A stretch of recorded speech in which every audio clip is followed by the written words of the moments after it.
You can't be serious, man. You cannot be serious!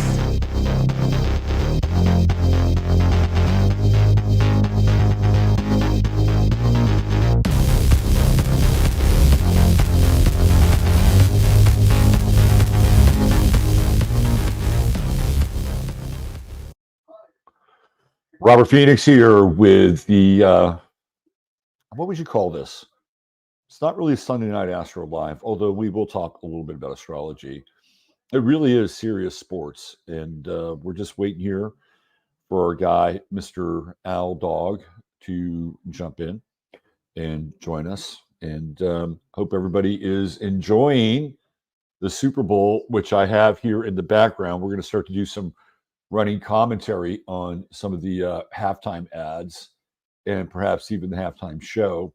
Of course, it's always much easier to determine kind of what the fuck they're doing or trying to do with some I don't know, historical context, meaning like you look at it after the fact and you're able to kind of break things down. Right now, it looks like it's a commercial for a movie, and I'm not sure what we're looking at here. There's some interesting themes with some of the commercials. Oh, this is a fucking attorney commercial for here in San Antonio. This guy's an ambulance chaser. What's his name? Thomas Henry. He's a world-class ambulance chaser.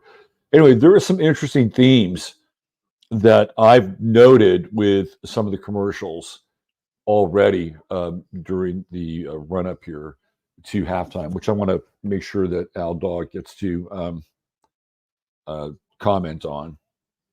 So let me do this. I wanted to create a chart for the game. And instead of doing it at game time, why don't we do it for right now, which is 7:17 p.m. Central Standard Time. By the way, I want to thank everybody for jumping in and being a part of our stream here. We might have some guest appearances by Peachy and Jasper at some point. And again, there's going to be an opportunity to call in tonight, maybe during one of the commercial breaks or something along those lines. So let's see what we got here. So it's 2/11. We have that 11 imagery. February 11th, of course, is the day that Whitney Houston died in what was a strange kind of in-between period between the Grammys and the Super Bowl.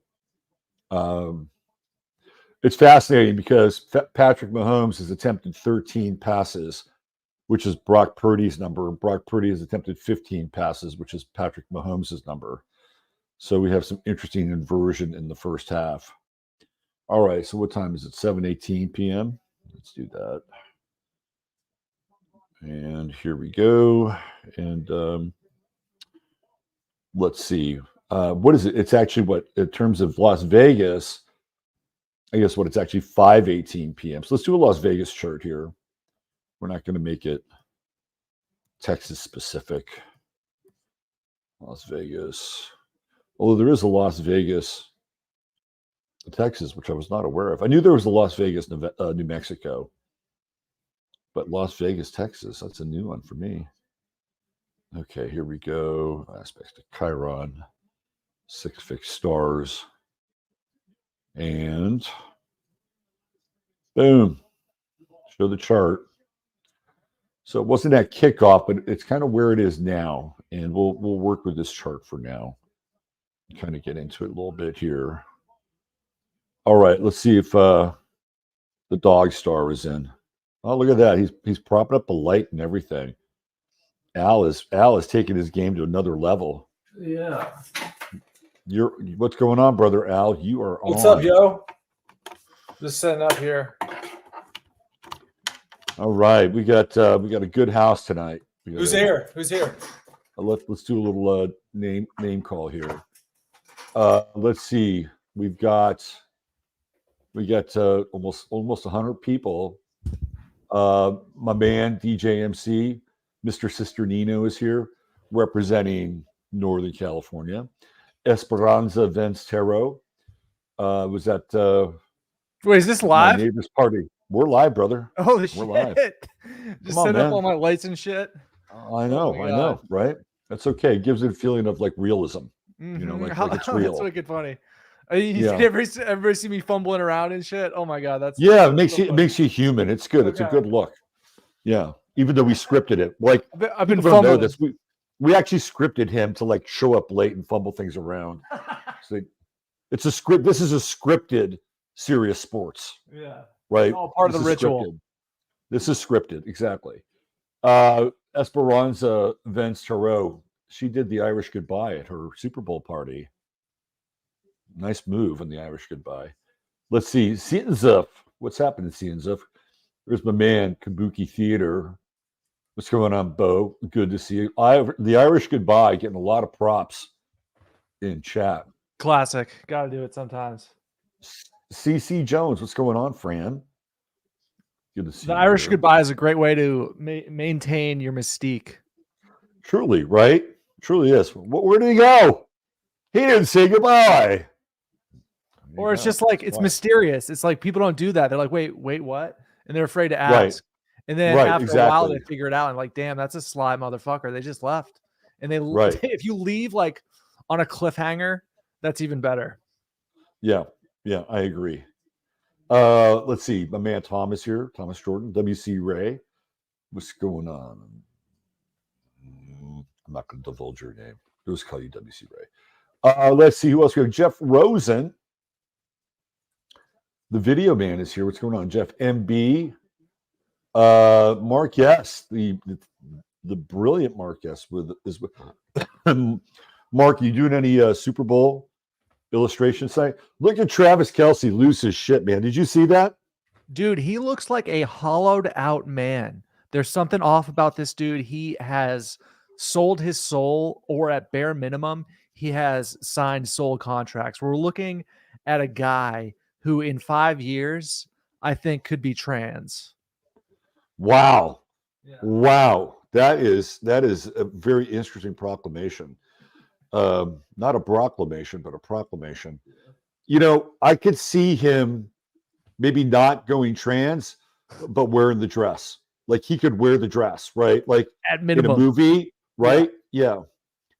Here we go. We're coming up on the halftime show.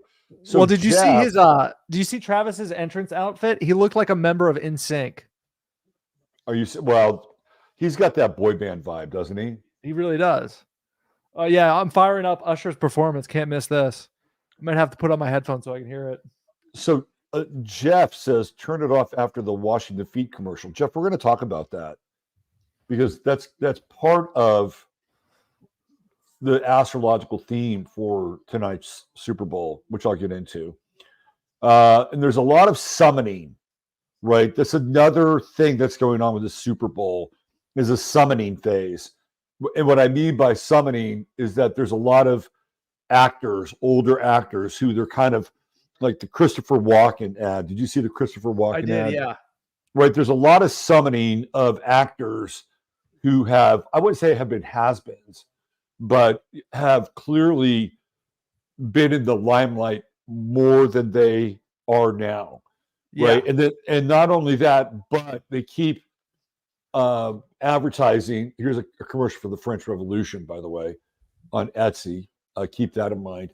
But they keep like pimping out this TV show. Now, I am not familiar with, you know, TV series, modern TV series. So, you know, forgive me if I seem sort of dumbfounded about this.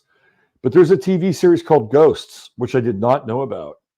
And so they're pumping this TV series. And again, it's a summoning, right? Here's Usher. Looks like he's sitting in a crystal throne. You know, a little sacred geometry behind him. Circus, And, very Masonic, yeah, right? Yeah. Well, it's also Circusy. this also feels a lot like In Sync, which is what you were talking about. Yeah. At the beginning. Now, He's do you doing a know anything little about MJ. Usher's music at all? He's kind of doing his little King of Pop imitation here. And Right. I got a truth bomb for everybody right now. Usher's a great performer. The guy can dance. How's that for truth bomb? Well, I think that's. I guess we get to see this in action here. He's a. Yeah. Well, I can put my headphones on. I gotta get the full gauge on the performance here. But yeah, in terms of the Christopher Walken commercial, man, what I thought to myself is if you were a big star in movies during, the 70s, 80s, 90s, you are cemented in the public lexicon versus nowadays it's too fragmented. Like if somebody is a YouTube star, they might be a big celebrity, but they're not cemented like in the public consciousness, like somebody like a Christopher Walken is, Right, and the whole idea that there were these people that were doing impressions of him too. Yeah. It was like they were almost copies or not quite clones, but Yeah. I there can still hear is you. I just that wanna hear kind this of one second. feel. Al wants to hear the Usher. Sorry, I'm an Usher fan. I gotta hear it. All right, so I can hear you and the performance. I'm in the zone. Wow, Yeah. talk about technology. Yeah. Honestly, I think Usher is kind of a B-level entertainer. You know what I Damn. mean? I think he's a B. I think he's kind of a little above Matt. I mean, he can sing, he can dance, he's had some hits, Yes. but let's be honest, he's not Prince, okay? He's definitely not not Prince. Prince is one of a kind. I mean, Prince is fucking immortal, yeah. right? And so it feels like as we move sort of through these generational lines, that these copies get more degraded over time. And so maybe based on kind of where he comes from and his cultural status, he's great, but he's kind of a pale imitation. I mean, they're different artists. Like he doesn't play guitar, but He's a strictly R&B, early 2000s, kind of the pinnacle of the music video, right? Yeah. Right now, it doesn't seem that esoteric. We're getting kind of the Vegas show theme, circus, kind of keeps it in the Vegas, sort of the Vegas nerve.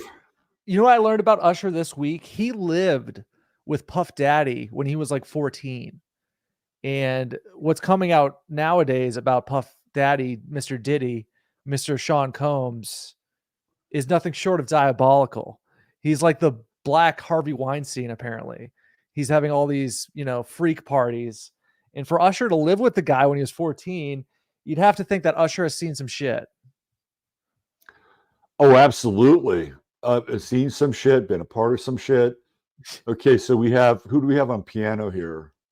The guy can dance. Let's see who is this? Is this Alicia Keys? Look at the piano. The piano's it's Alicia Keys. Lady in Red, right? Lady in Red, the harlot, the Scarlet Woman. Not saying Alicia Keys is a whore, but Lady in Red is the whore of Babylon, and the red piano. And a very talented person. She's an Aquarius. Yeah, no doubt. No doubt the talent is there. And Usher wearing one glove versus two. Okay, we're doing a play-by-play here. We got some red and blue kind of combined makes purple. The piano looks like it's blood. It's blood, right? The piano looks like blood, doesn't it? It just feels like hemoglobin or something. It also sort of looks like a heel in a weird way. In a way, it's a cool piano, though. I mean, so did they make this piano specifically for the Super Bowl? That's an interesting question. So we're getting a little more esoteric here, okay? We have the masculine, the feminine. We have the lady in red, the Scarlet Woman. And then they're doing this lovely duet. What do you think of the game so far, Al? Love it, man. I think it's a great game. I love how Brock is playing. He's poised, he's calm, he's cool, he's collected. Travis Kelce is playing like a hollow man. Patrick Mahomes is, I think, trying his best, but I think he might implode at some point, like just emotionally, just have a fucking episode. Well, that's what Travis Kelce did. I mean, he literally assaulted Andy Reid on the sideline. I missed that. Oh, you missed that? Yeah. Oh, dude. Okay. This is Stevie Wonder sighting. The last time Stevie Wonder was at isn't that Stevie Wonder? No. Who's that dude? Just because he's wearing dark glasses. Usher's outperforming Alicia. He's dancing circles around her. Who's the guy in the Little Lord Fauntleroy outfit and the sunglasses? I don't know who. Jermaine Dupri. Jermaine Dupri? Seriously? Yeah. Yep. He doesn't look good. Okay. Okay, so what do we have here? Looks like maybe what? We have a compass rose. Oh, it's a timepiece. It's a clock. We have Saturn imagery, Chronos, right? He's standing in the center of time. That's interesting. Also related to the astrological wheel. But this is clearly a Chronos timepiece moment. Big time. Compass. Okay, so it's still this Chronos timepiece moment brought to you by Rolex. I'm surprised there's no branding there. A lot of flame and fire theme with this Super Bowl. Like, there we go. So we have the sort of this flaming corona, and then in the background they have this kind of digital torch. Have you seen that? Like it almost looks like something from the Hunger Games. That's like the torch that's always on. So we have this fire theme. This feels a lot like the Hunger Games right now. Like, it's got a Hunger Games vibe, doesn't it? In a There we bit, go. I Now want it's to nice see and some more cool. cameos. If it like some celebrity cameos to get really Hunger vibes ish in some outrageous outfits. You know, we've seen Taylor. She looks cute. I'm not gonna lie. Another truth bomb. Truthers don't want to hear that, but she looks cute. The beauty is in the and eye of the beholder. That's all I have it's to say. okay. I'll tell you what though. She is energized from what I can see her in the crowd. Travis is not. Travis is, I swear to God, this guy is like hollowed out. That's the only way I have never seen a player basically assault a coach on the sidelines. I got to Which YouTube is- that which because is it's what he like did. it's a travesty that get it, travesty that I Yeah, missed that. it is a trick. No, it's good. It's a good call. And the reason he yelled at him was because not just yelled, he shoved him. Like, Andy Reid didn't even see it coming. You know, Andy What does Reid that tell had you, his though? clipboard. It tells me that the Chiefs have lost their poise, Yep. and Travis Kelce has had everything handed to him this season. And Oh my okay, God. so who's this? I know I've seen her before. What's her name? Hold on. I don't know. I just YouTubed the Travis Kelce freaking Andy Reid. He was swearing at him. He was about Oh to yeah, eat him. yeah. He That lost was his insane, shit. dude. Yeah, he lost his shit. So speaking of Prince, here we go. Right? They're summoning Prince now. This is exactly what they're doing. Like, Prince and his guitar solo during the Super Bowl. The So purplish. this whole Super Bowl has this kind of summoning feel. Oh, we got roller skates. Is that rollerblades? When was the last time you saw people on rollerblades? I don't know. That's a fad that's long gone by. Right now we have rollerblades. I don't know who this chick is. If I had to guess, I would say Willow Smith, but I don't know. I'm probably No, wrong she's about not. that. No, I've seen her name around. I forget her name. But she sort of broke right around the same time as Megan. Now we have roller skates, not just roller blades, but roller skates. More kind of summoning, right? It's a summoning theme. Roll bounce, baby. The ATL is what they're into, right? It's very interesting. Very interesting. They're kind of dipping into the past to sort of postmodernism in some ways. We're getting a little transhumanist here. Oh, Usher with the roller skates. Usher with the roller skates. Yeah, the grid outfit. looked a little bit like the movie Tron. Right. Oh, here we go. This is where they can like do the sort of the subliminal stuff with the strobing of the light. So who's that guy with the? Is that another ATL guy? I'm not sure. I'll be able to tell probably. The thing is, Was that Big Boy? I think that might have been. been Big Boy. Oh, look, is that Kid Rock? Who's that? Is Big Boy? Oh no! Was that Lil Jon? I think that's Lil Jon, isn't it? Hold on, because you're ahead of me. You're like at least 10 seconds ahead of me in terms of the performance. Yeah, it's probably Lil Jon because they do have a lot of hits together. That's Lil Jon. Yeah, so Lil Jon confirmed. and then Ludacris, right? Is this Ludacris or is this another version of all I can say is Lil Jon confirmed. We're likely to see Ludacris at some point. Maybe did we see him with the goggles? Was that him? That might have been Ludacris with the goggles. Yeah, that's Ludacris back there. Yep. Isn't it? He's in this song, yeah. Yeah, Luda, Little John. Again, summoning. Like when it was last time Little John kind of, crossed your screen? It's been a while, right? Yeah. Yeah. This is his big hit, right? Smash, uber hit. It's amazing how fast he went from being shirtless, like being like this, right? I mean, just in terms of like creative logistics, getting him transitioned from being shirtless to, this whole glitter thing. That's Pretty impressive. efficient. It is kind of impressive, actually. Yeah. You know what's Ain't gonna crazy? lie. His outfit right now, Usher's, matches Travis Kelce's outfit. Now And he's here's wearing Ludacris right here, right? This is Ludacris. Did you notice that though? That Usher's outfit Yes. matches Travis Kelce's outfit, and he's wearing blue for lose. Blues. So I think the Niners got this. I don't know, man. I don't know. We'll see. We'll see. So far, I'm not getting a whole lot of esoteric vibe here. No. It's more like, rolling out the hits. About as close as we get would be Alicia Keys with the lady in red and the woman, the Scarlet Woman, the Whore of Babylon symbolism. Got to bring that out. I think that's important. You can't have a in these Super things. Bowl without a Whore of Babylon, right? No, you got to have, and yeah, exactly. You need at least one at every party. Especially since Taylor Swift isn't on the field. Ooh. So I'm surprised there haven't been more Swift. camera shots on her. There's only been a few. There's been two so far. I wonder what the prop bet is on that. Over under.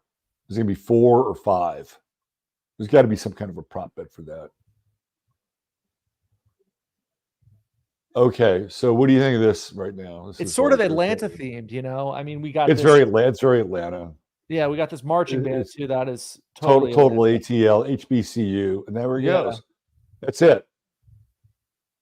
Wow. If you're looking for any kind of dark esoteric meaning, with the exception of Alicia Keys, you're going to be disappointed in that.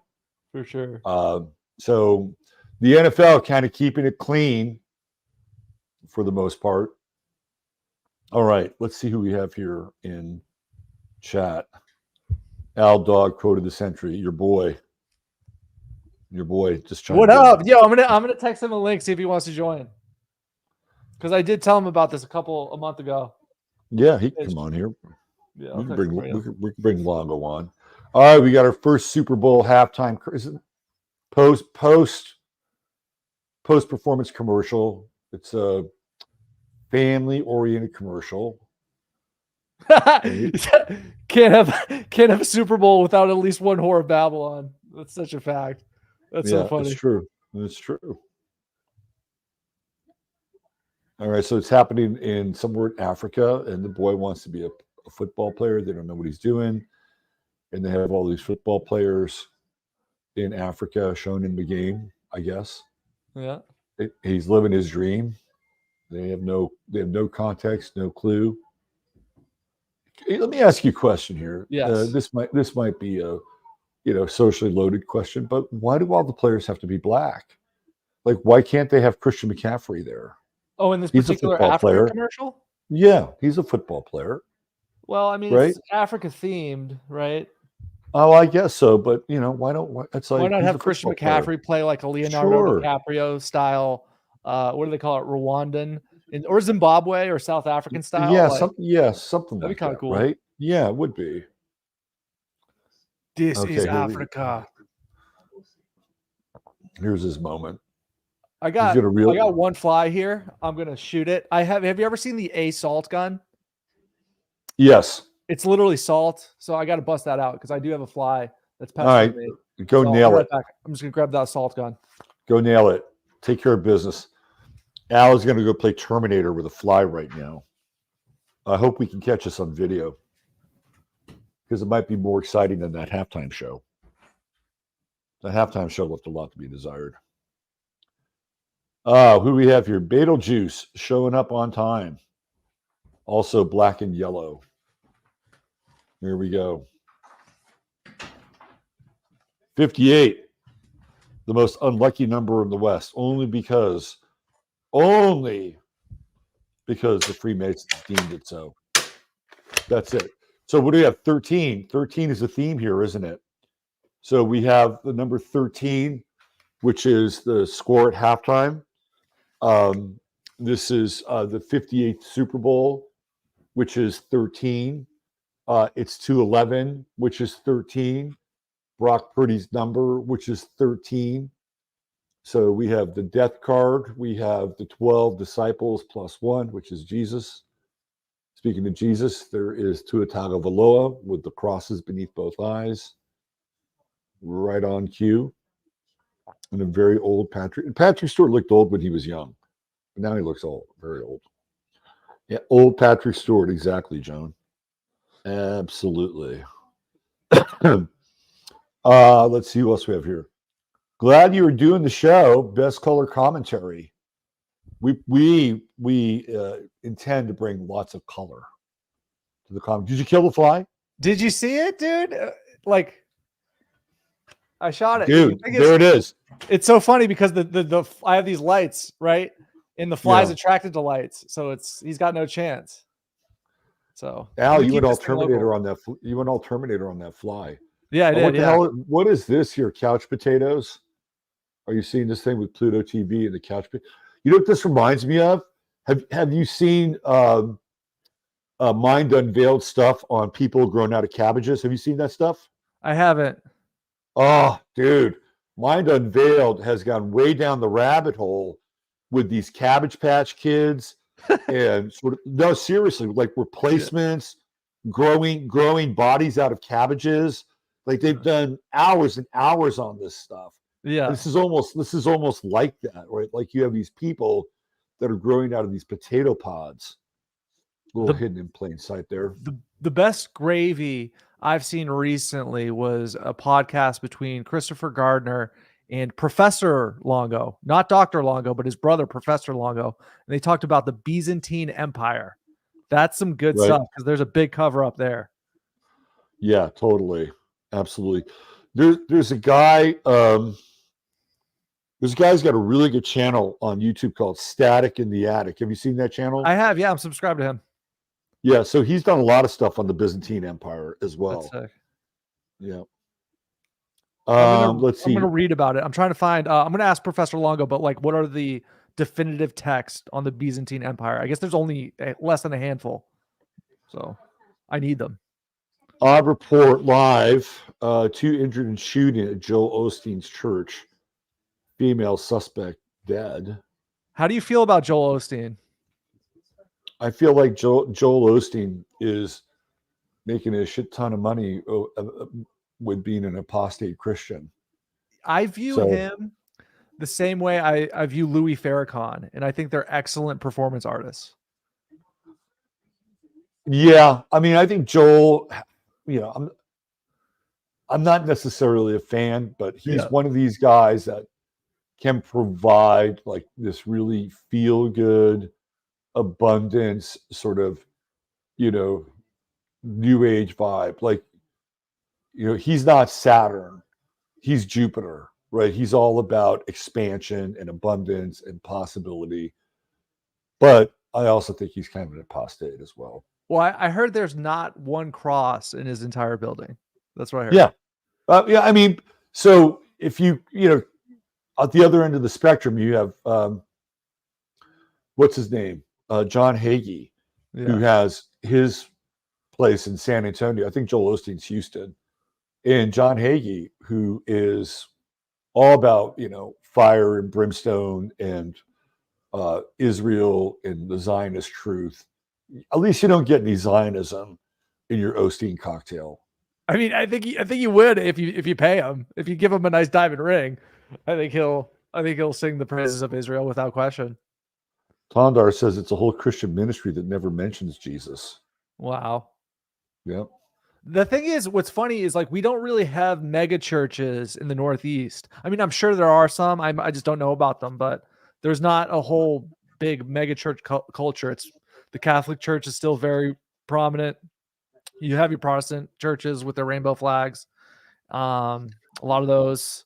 But here in the South, man, you get that Christian stuff big time. Yeah. Big dispensationalism, mega churches. It's part of the culture here. So Just depends on where you go. Let's put up. I have the chart for where we're going with the Super Bowl. And let's see, it's right there. What do you think about the commercials, though? I see a lot of aliens. I see a lot of blue beam predictive programming. A lot of weird, animation. I just feel like type- summoning has been a theme here, and Mhm. summoning, things from the past, actors from the past. They had Arnold Schwarzenegger and Danny DeVito. Like, they can't come up with anybody contemporary to move the needle in a lot of ways, right? So they have to summon the past in order to do that. We also had 2 commercials. Like, we're one commercial away from promoting Islam, from hitting the Abrahamic trifecta, Okay. right? So at the beginning, we had the feet washing, right? We had the feet washing and this whole Christian thing, and it was kind of like the inclusive version. And then we had a whole Israeli thing, which was really kind of a Jewish thing, which was stand up against hate for Israel. So that's the Moon Neptune conjunction.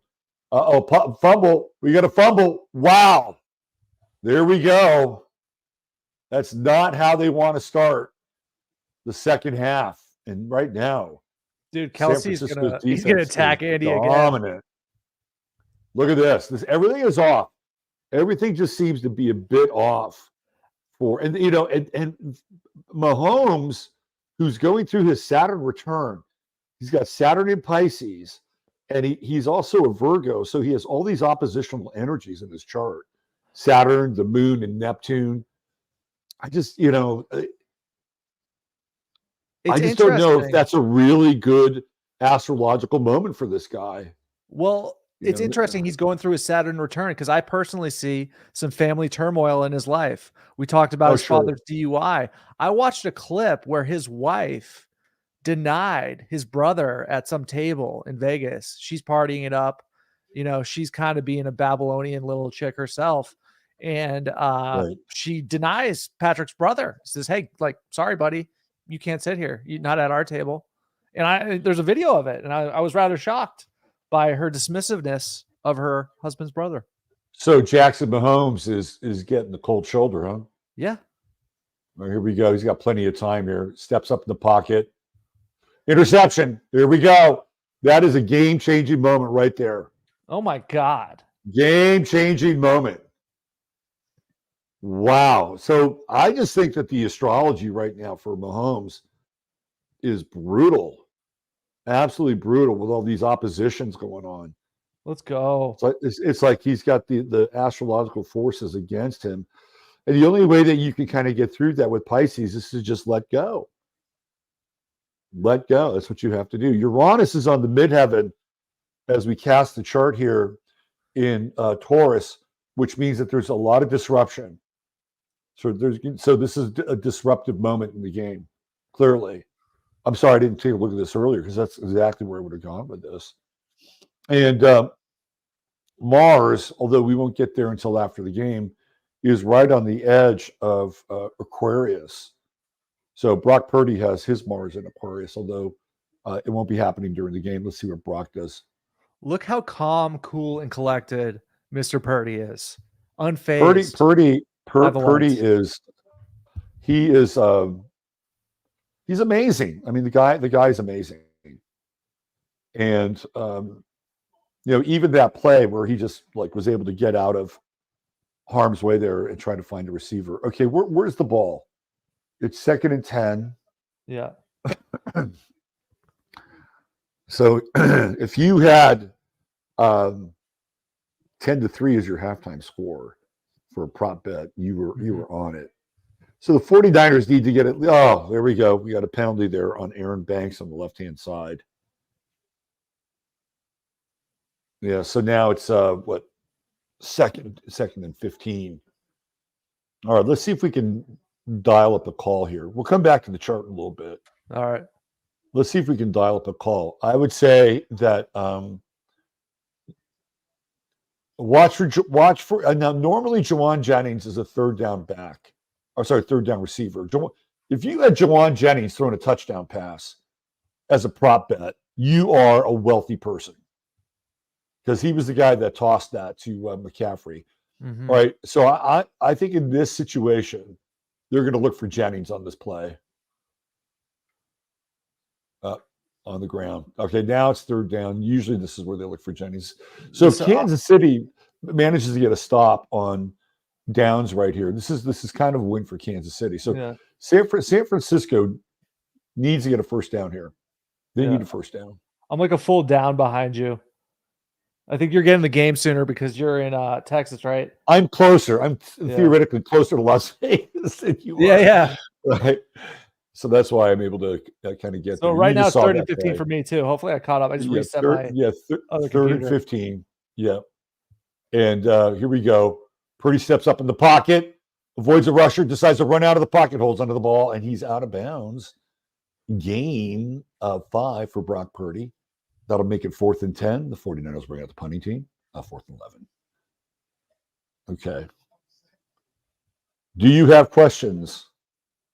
I'm ahead of everybody. It's about time. You're definitely ahead of everybody. Ask the chat. Ask the chat because third down just ended right now for me. He just ran to the sideline. So I think you're way ahead of everybody. Okay, here we go. So they're gonna have to. So this is a win for Kansas City in a lot of ways. Like if you're the Niners, you wanted at least a field goal on this. There we go. Ball down at the 2-yard line. Chris Conley down at the former Chief. Yeah. I made that play. All right, let's see what we have here. Oh, boy. KC ball the 2. Can we talk about the Hunts? Just kidding. This is another thing that here we go. Here's an interesting red-themed ad. That's Beyonce, right? Hold on. Is this because you're 10 seconds ahead at least? So just put yourself on a delay or something, like a 5-second delay or something. Because I just got to commercial. Okay, Red House looks like Beyonce, Beehive, not symbolism, but it's just a chick in a red dress. She's got a mirror, okay, and an iPhone. So I just got to the Beyonce. Oh, here we go. We got a little Android, a little transhumanism. Barbe. Beyonce is probably, how do I say this without sounding cruel? Beyonce's dumb. I'm sorry. She's not very bright. She's extremely talented, not very bright. I'm trying to be kind here. If you've ever listened to Beyonce talk, it's like, oh boy, you're a great dancer and you can kind of sing and rap and you have great hair. Just keep going down that path. Go down that path. With this, they love the space ads. They love the sci-fi in Super Bowl to sort of transmute people's reality into a fantasy-based reality. That's what I think it's about. You know what I mean? Love just this. What is it? The CGI and shit. So here we go. We're summoning again, right? There's all this summoning going on. You've got Friends. Are we going to see Matthew Perry here? Are they going to bring him back from the dead? I mean, that would be kind of appropriate in a lot of ways. So there we go, right? David Schwimmer, Jennifer Aniston. This is kind of a big fat jelly roll. What did you think of what's his name? Post Malone's pregame sort of song? Because my impression of Post Malone, he's got a couple hits, but if I saw that guy on the street and I didn't know who he was, I would think he was a mentally ill homeless person. Yeah. Here we go with the potato people again. Yeah, I was in my car and I was talking with Joan about Post Malone at that time. And I mean, he's one of those guys that looks like he's a borderline person.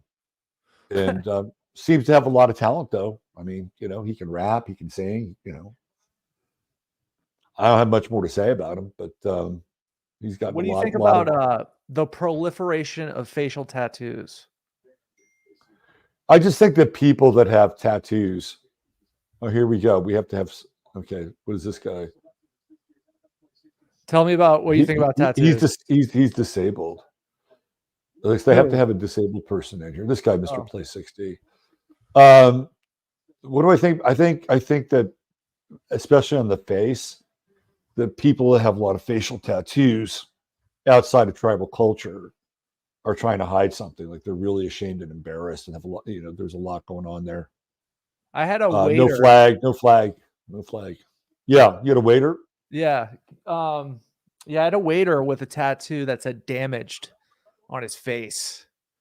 And he was a kind person.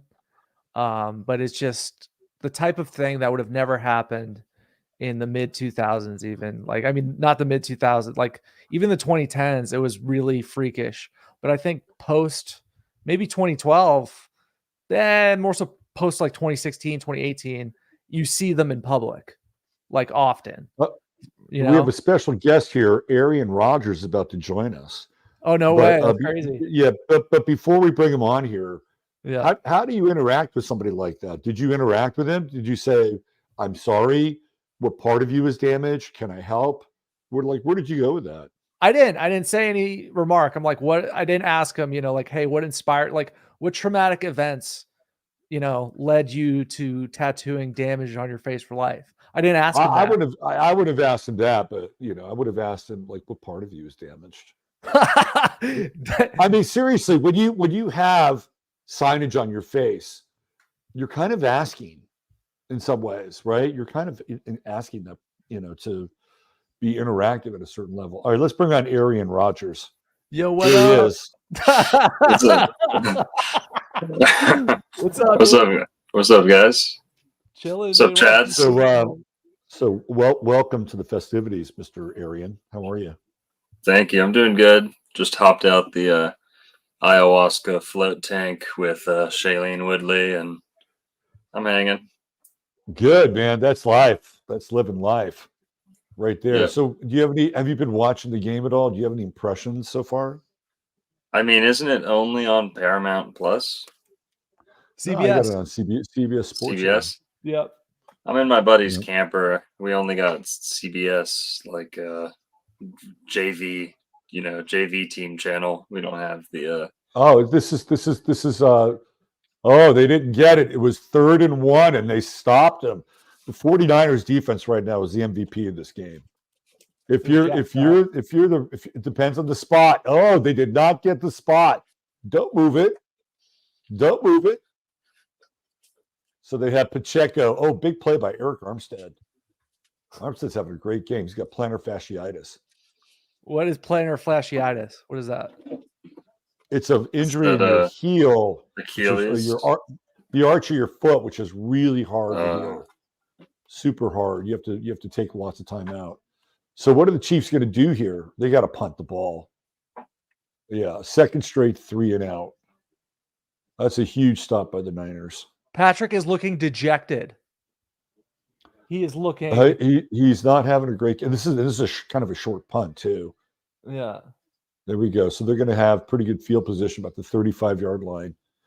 I think if the Niners can put together a 7-point drive here, it put this thing at 17-3. The way the defense is playing. So I spy sighting up in the booth with Taylor Swift. Look at that. We'll check her out. You guys have any commentary? Oh, look. Well, I want to ask Longo because she's a Sagittarius.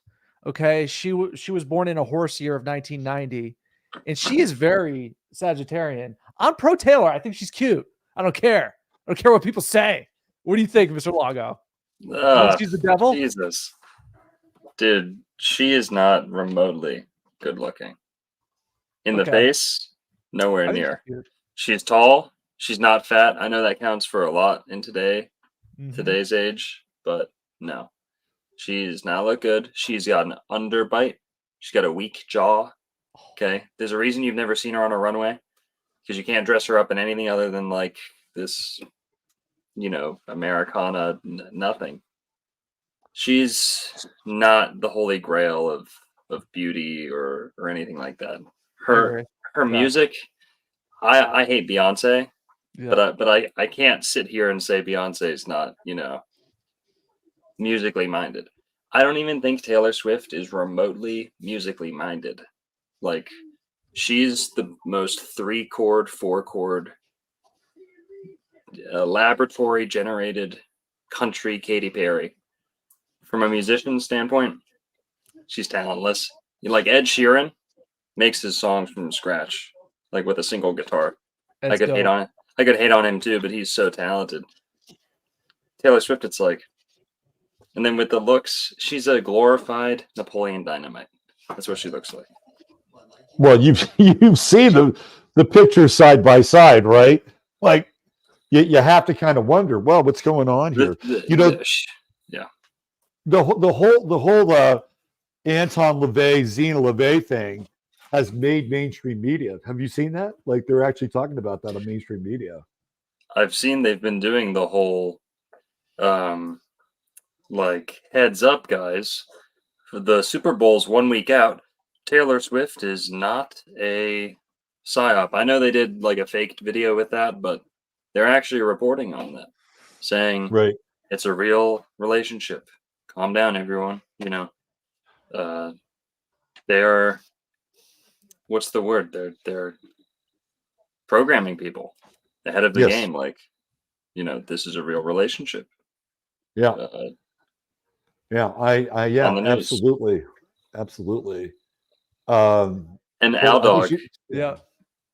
Quote of the year, man. I mean, you know, it's so true. Every Super Bowl needs its Whore of Babylon. Yeah. Right. And okay, I got some gravy for you guys because my buddy, he hit me up and he thought about this. He's like, Taylor Swift, single white, right? SWIFT, single white, maybe infertile, female, trans. You know what I mean? What do you guys think about that? Listen, she's tall. Yeah. What is she, 5'10" at least? There's girls like that, but she is kind of one of these. I don't know how to describe her because she almost went like unnoticed for 10 years. Like I grew up with Taylor Swift, you know, like she was everywhere. Then she almost like went away. And now she's like top of the radar for some reason. And sex appeal had like zero to do with that. So it's not as obvious as like Pink to me, where it's like, hey, I'm pink, but I'm actually blue because I'm a dude. You know what I mean? Like Taylor Swift, it's hard to say. I always go to the names like Sandra Bullock. It's a castrated bull, you know. Right. Sandra has androgynous. Taylor means like snip, could mean snip, like to tailor. Right. Yeah. Tailor a suit and jacket. Swift is like, you know, to get one by on someone, but that's reading into it a lot. Yeah. She's ugly, but she's not dude looking. I'll give her that. I think she's cute. So we just hold on a second. Yeah. We just had a Jay-Z and Beyonce sighting with Jack Dorsey.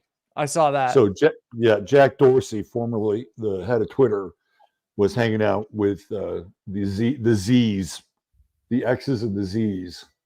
So here we go. We got 3rd and 11. The Niners need to get some positive yards on this. They're going for a big play. Oh, come on, throw the flag. That was a flag. I think Jack Dorsey's a straight up actor. Like, I don't think he was really controlling Twitter. I just think he fit the profile of a bohemian San Francisco CEO. You know what I mean? Like, he was too much for me. But I would say this about Beyonce. Destiny's Child was actually pretty sick. Like, they had some hits. They had some really good hits. And I'm probably alone in that, but I don't care. I thought they had some good songs. She could be a dude. I'll say it. That's one of those. She's a she's built like a linebacker. The Queen Bee, a dude? Well, I can tell you one thing. I'm not the first to say it. I can tell you one thing about Beyonce, or a couple things about Beyonce. First of all, her father, Matthew Knowles, is not her father. So let's just establish that. He was her handler, and mostly the handler for the group, but Beyonce.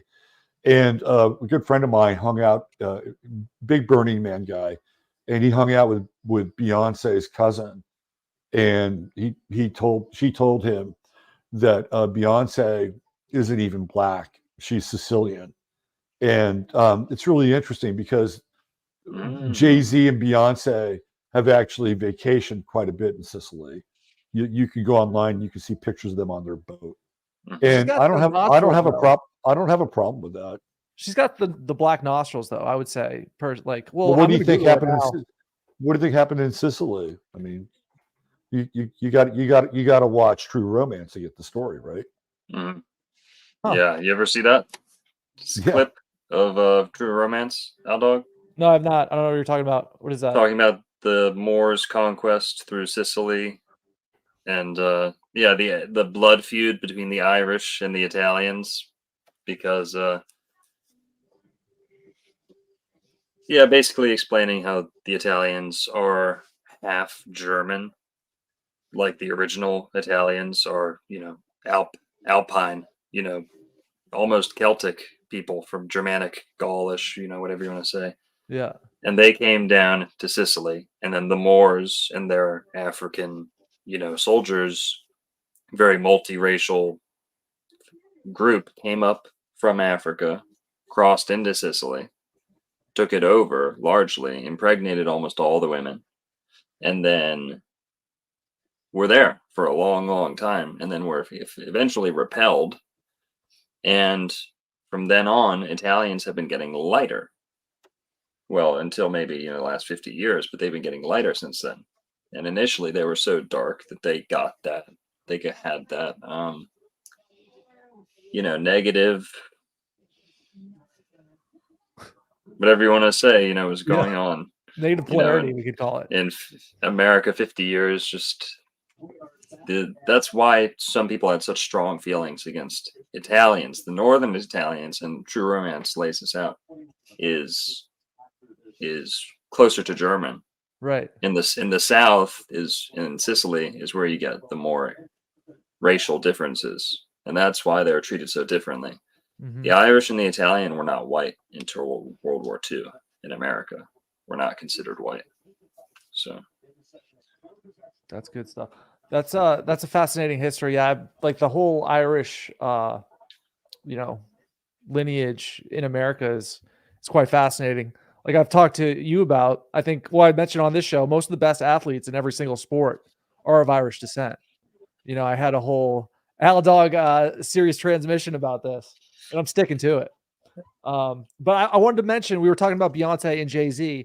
There's something seriously alchemical about Jay-Z. The Blueprint came out. His album, The Blueprint, came out September 2001, right? That's a little bizarre. And then from there, I mean, he was a part of Rockefeller Records with him, Lear Cohen, and Damon Dash. And they eventually, basically cut out Damon Dash. And Damon Dash has been kind of rallying against the culture vultures ever since. Ye's recent album is called Vultures, most likely in reference to Damon Dash's critiques of the culture vultures, as he says. So Jay-Z's an interesting case because he's getting weird in his old age. He's just getting a little bit up his own ace, I feel, with some of his messaging and some of his public speeches. How do you guys feel about Jay-Z? Well, he's a lot older than his actual birth date claims, by the way. Ooh. You probably want to add at least 10 years onto Jay-Z's birth date, from what I understand. Wow. Yeah, that's been that. Wow. People he's know already that for a while. Yeah, he's older already, right? So just add a decade onto Jay-Z. Have you guys? Yeah. Well, Robin, sorry. Go ahead. I was just gonna say that's not out of the question, because we all know, we've all seen Eminem. I think it was Howard Stern. I'm not sure if it was, but he went on to a show like that, and they asked him on the spot, and he wasn't like overly nervous. He wasn't fucked up on drugs. Sorry, is this PG-13 or? Go for it. No, this is After Dark. I've been getting demonetized a ton recently just for F-bombs. Like, it's for language. I don't know. whatever. But Eminem gets asked point blank how old he is, and he says 24, I think, but he's actually 27. Mm-hmm. So Right. it's not like a, why did he lie? What was the reason? And Eminem's already the guy who's accused of, multiple identities, multiple clones, multiple this and that, the real Slim Shady. So he forgot his own age, and he didn't correct himself or anything. Yeah, that's a bizarre thing to do, to forget your own age. That's kind of tough to pull off, unless you're being genuine or being very deceptive. All right, what's up, Rob? Go ahead. I just had an interesting tidbit about Jay-Z and his connection to the Bronfman family, right? This a family that I believe got really, really rich via bootlegging out of Canada and supplying the Kennedys as far back as the 20s, if I'm remembering that correctly. So, MIA, you guys know MIA? She's get high like paper, get fly like planes. You know that chick? She married into the Bronfman family. So she married like a Bronfman scion, son of some billionaire, right? And she's got a kid with this guy, and she's like making a big stick on social media. She's going off on Twitter, going off on her lives because she's in a custody dispute between her husband, who's a Bronfman, and she's in a custody dispute. But the Bronfmans apparently own Jay-Z and they own Rockefeller Records. So she's publicly saying, "Hey, Jay-Z, why aren't you helping me out? I'm in a custody dispute with the Bronfman family. I know they own you and whatnot." And she's making a big deal about this. But I thought it was interesting. I was just thinking to myself, we were talking the last episode about this guy Hunt, who got rich in the 20s off of oil, and just how much of a small world this really is. You know what I mean? I remember finding out about who MIA was for the very first time because she was on stage with Jay-Z at something like this, like a halftime show at a major event when I was, in middle school or something, very, very young. First time I ever saw her was with Jay-Z. So there's definitely a deep connection there. She's probably on his record label or an affiliation like that. Yeah, I think she's a born again Christian now. She's renounced the music business, and she's sort of seen how these things work, and she's kind of wants out, and I think that's not uncommon with some of these artists, and they want their souls back, and I think that's what she's doing. She was on the famous halftime show with Madonna and Nicki Minaj, and that's where they were kissing, and that's when Madonna was part ISIS, part Baphomet. It was sort of like the height of MIA when she was on that particular ritual. So yeah, she's trying to rehumanize herself now, and this is what happens when you play with these really dark forces, and it's very hard to get out a lot of these contracts. She might go from MIA to KIA, Yeah, or AWOL, or right. Yeah, exactly. She's Sri Lankan or Bangladeshi or Sri Lankan. I think she's Sri Lankan. She mentioned being Tamil. She has something to do with Tamil, so that could be that area. But it leads me to believe South India. I think she's lived through at least one like civil war, like guerrilla attack, something like that. I think she started out like making like anti-war, like almost like documentary mixtapes. That's all I know, really. Yeah, I got a question for you guys. Can you guys name any other song other than the Paper Plane song? I don't think I can. No. Yeah, that's funny. Yeah. Speaking of soulless, I wonder what Travis Kelce's statistics are, because I don't think he has anything right now. Can you guys name a Taylor Swift song? I can name a few. I can probably name at least 5. Do you want to put me on the spot? Trouble. Because I can do it. I'm the resident Swiftie.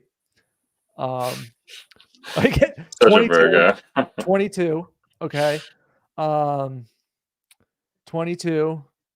And she's got that other song. It's a love story. Give me a minute. Trouble. I knew you were trouble when you walked in. That one. One more line.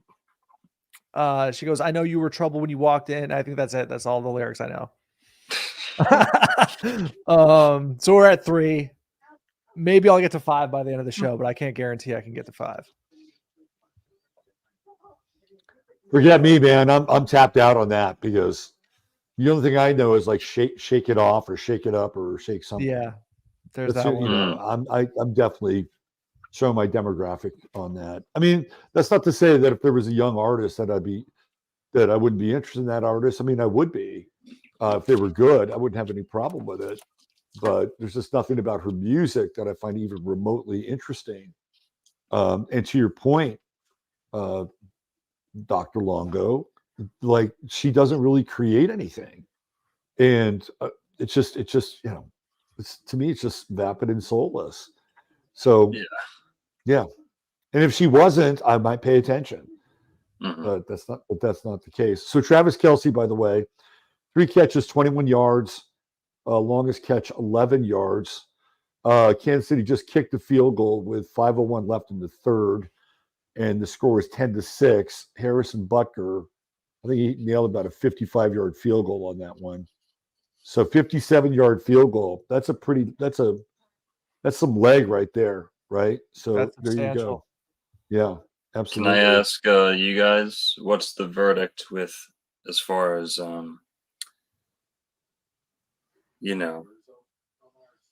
set up, arranged, fixing the game, however you want to look at it? Do they choose the 2 teams at the end, or I'm sure you guys have addressed that a ton, but yeah, it's a really interesting question. Can I give you my take, maybe, and then have you guys? Yeah, go ahead. I mean, go ahead. You go ahead. Give us your summation of the script, as we like to call it. I tend to side away from, rigged sports. I think that there's a lot of competitive, people. Mm-hmm. To me, there always are teams that jump out. And it seems like some teams get preferential treatment. And if not, you have one team that's like corrupted, one team that's almost like an agent. And I really have formed this hypothesis around the Chiefs because it seems like they're an artificial dynasty. Does that make sense? Like, yeah, the Patriots earned their spot, right? It feels like even this year, confirming it all, that the Chiefs, it seems like you could do a lot with one team that's in the mix, in the fold, and maybe all the rest are I just hate the Chiefs. No, that's another bias. But what do you guys think? Well, Al, why don't you go, and then I'll play mop up here. Okay, so I think that these are the best players at their position. I played with and against a few guys that went pro. They were head and shoulders above everybody else. So as far as the athletes are concerned, these guys are competing at a very, very high level. And I think that not only is it a competition where your team wants to win, it's also economic warfare amongst teammates, where the guy behind you wants your spot and there's millions of dollars on the line. Because if you don't beat the guy that is on your own team to get that spot, it could cost you tens of millions of dollars for your own personal life. So I think the players are competing very intensely. However, I do think that since the competition is so high, and I'm a referee that has been reffing these guys, I know the playbook, the rule book like the back of my hand. I'm calm, cool, and some of the other referees, maybe we hang out in clubs. I think since the competition is so high, if I'm a referee and I've been reffing the same guys for 10, 20 years, I can push that game any way I want, and it's going to be very subtle, and it's going to be almost artful. Sometimes not so much. Sometimes it's like, hey, what the fuck? So I think that the referees are in a position of power. And if you just you don't have to go conspiratorial. If you just go by what's going on publicly, somebody like Tim Donaghy, who is on podcast. He was an NBA ref who got busted in 2008 by the FBI for betting and, manipulating the game based off his bets. He's on podcast now, openly talking to NBA players like, yeah, I was fucking with you that game and stuff like that. So if you go by what's publicly available, there is definitely fugazi, especially when it comes to betting. Last week, there was a New England Patriot by the name of Booty. He got arrested in Louisiana because he placed like 8,000 bets when he was playing for the Louisiana State Tigers. So guys get caught. So where I can see corruption is just in referees and players betting. As far as the narrative is concerned about whether some teams might fit a certain geopolitical narrative, I do think that does occur, especially with the NFL in particular, because I think that the sport of football is emblematic of our militarized society. So I think oftentimes this big event that we're watching, this is the big show, baby. This is it. This is a holiday. So with this big show, I often think that I personally believe that the consciousness of the public can be directed to certain geopolitical endeavors. So that's my spiel. Well said. Yeah, I mean, I think that football and sports in general certainly can be artificially. There's number 5 for Taylor Swift. I'm just trying to keep track of the over/under. I think it could be artificially simulated to some extent. Like, I'll give you an example.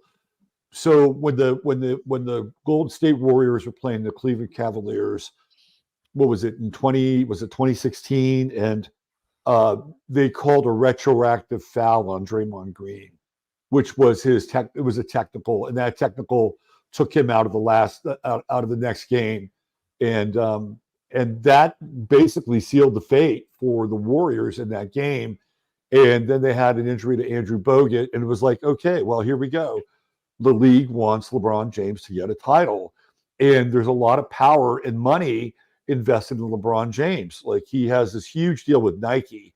So Nike, in terms of presence and in terms of product placement, they want LeBron James in the finals. They want LeBron James to win. And they're in a war against Under Armour and all these other brands, right? So I think at a brand level, there can clearly be, oh, did he get hit? Did he get hit? No. On a brand level, there can be, oh, you dumbass. Oh.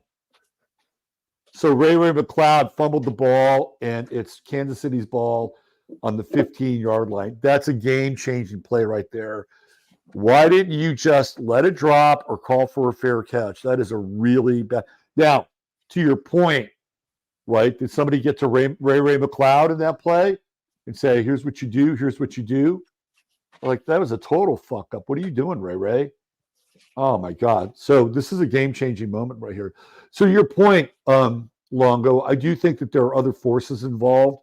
So you have these kind of sometimes, uber military kind of paradigm-changing moments, like the Rams and the colors blue and gold for Ukraine and the Warriors for blue and gold in Ukraine.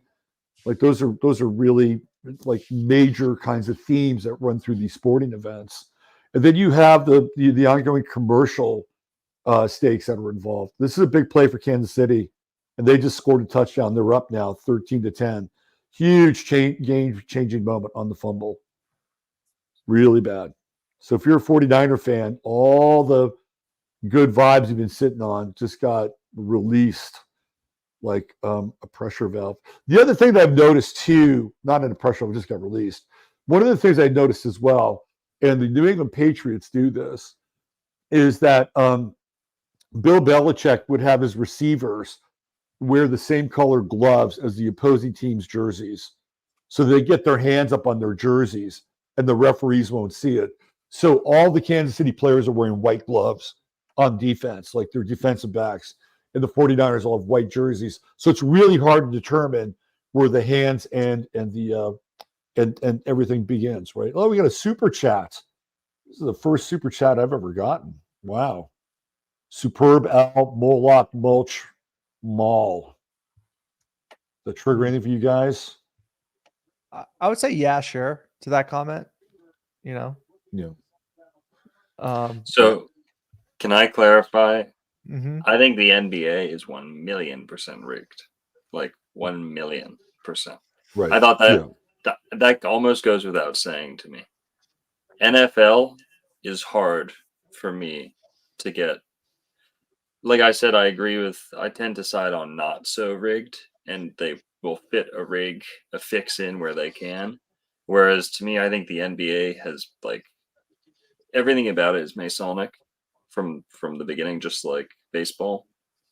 Yeah. And it seems like it's way more WWE. Like only in the last 5 years have they kind of been injecting like WWE storylines, like the Kelsey Swift, marriage and all this stuff.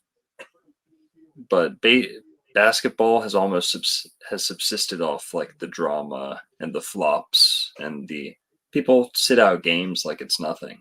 You know what I mean? Despite it being such a non-contact sport, but it's football night, so yeah. So two quick thoughts on the NBA.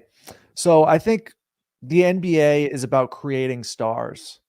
I think David Stern, a former commissioner of the NBA, had some quote where it's like, this league is about making stars. So star players in the NBA, they get star treatment.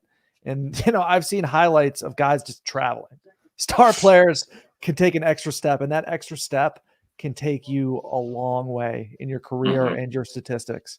So I would say that for sure. But I have a really significant thought I'd like to share with you guys about LeBron James.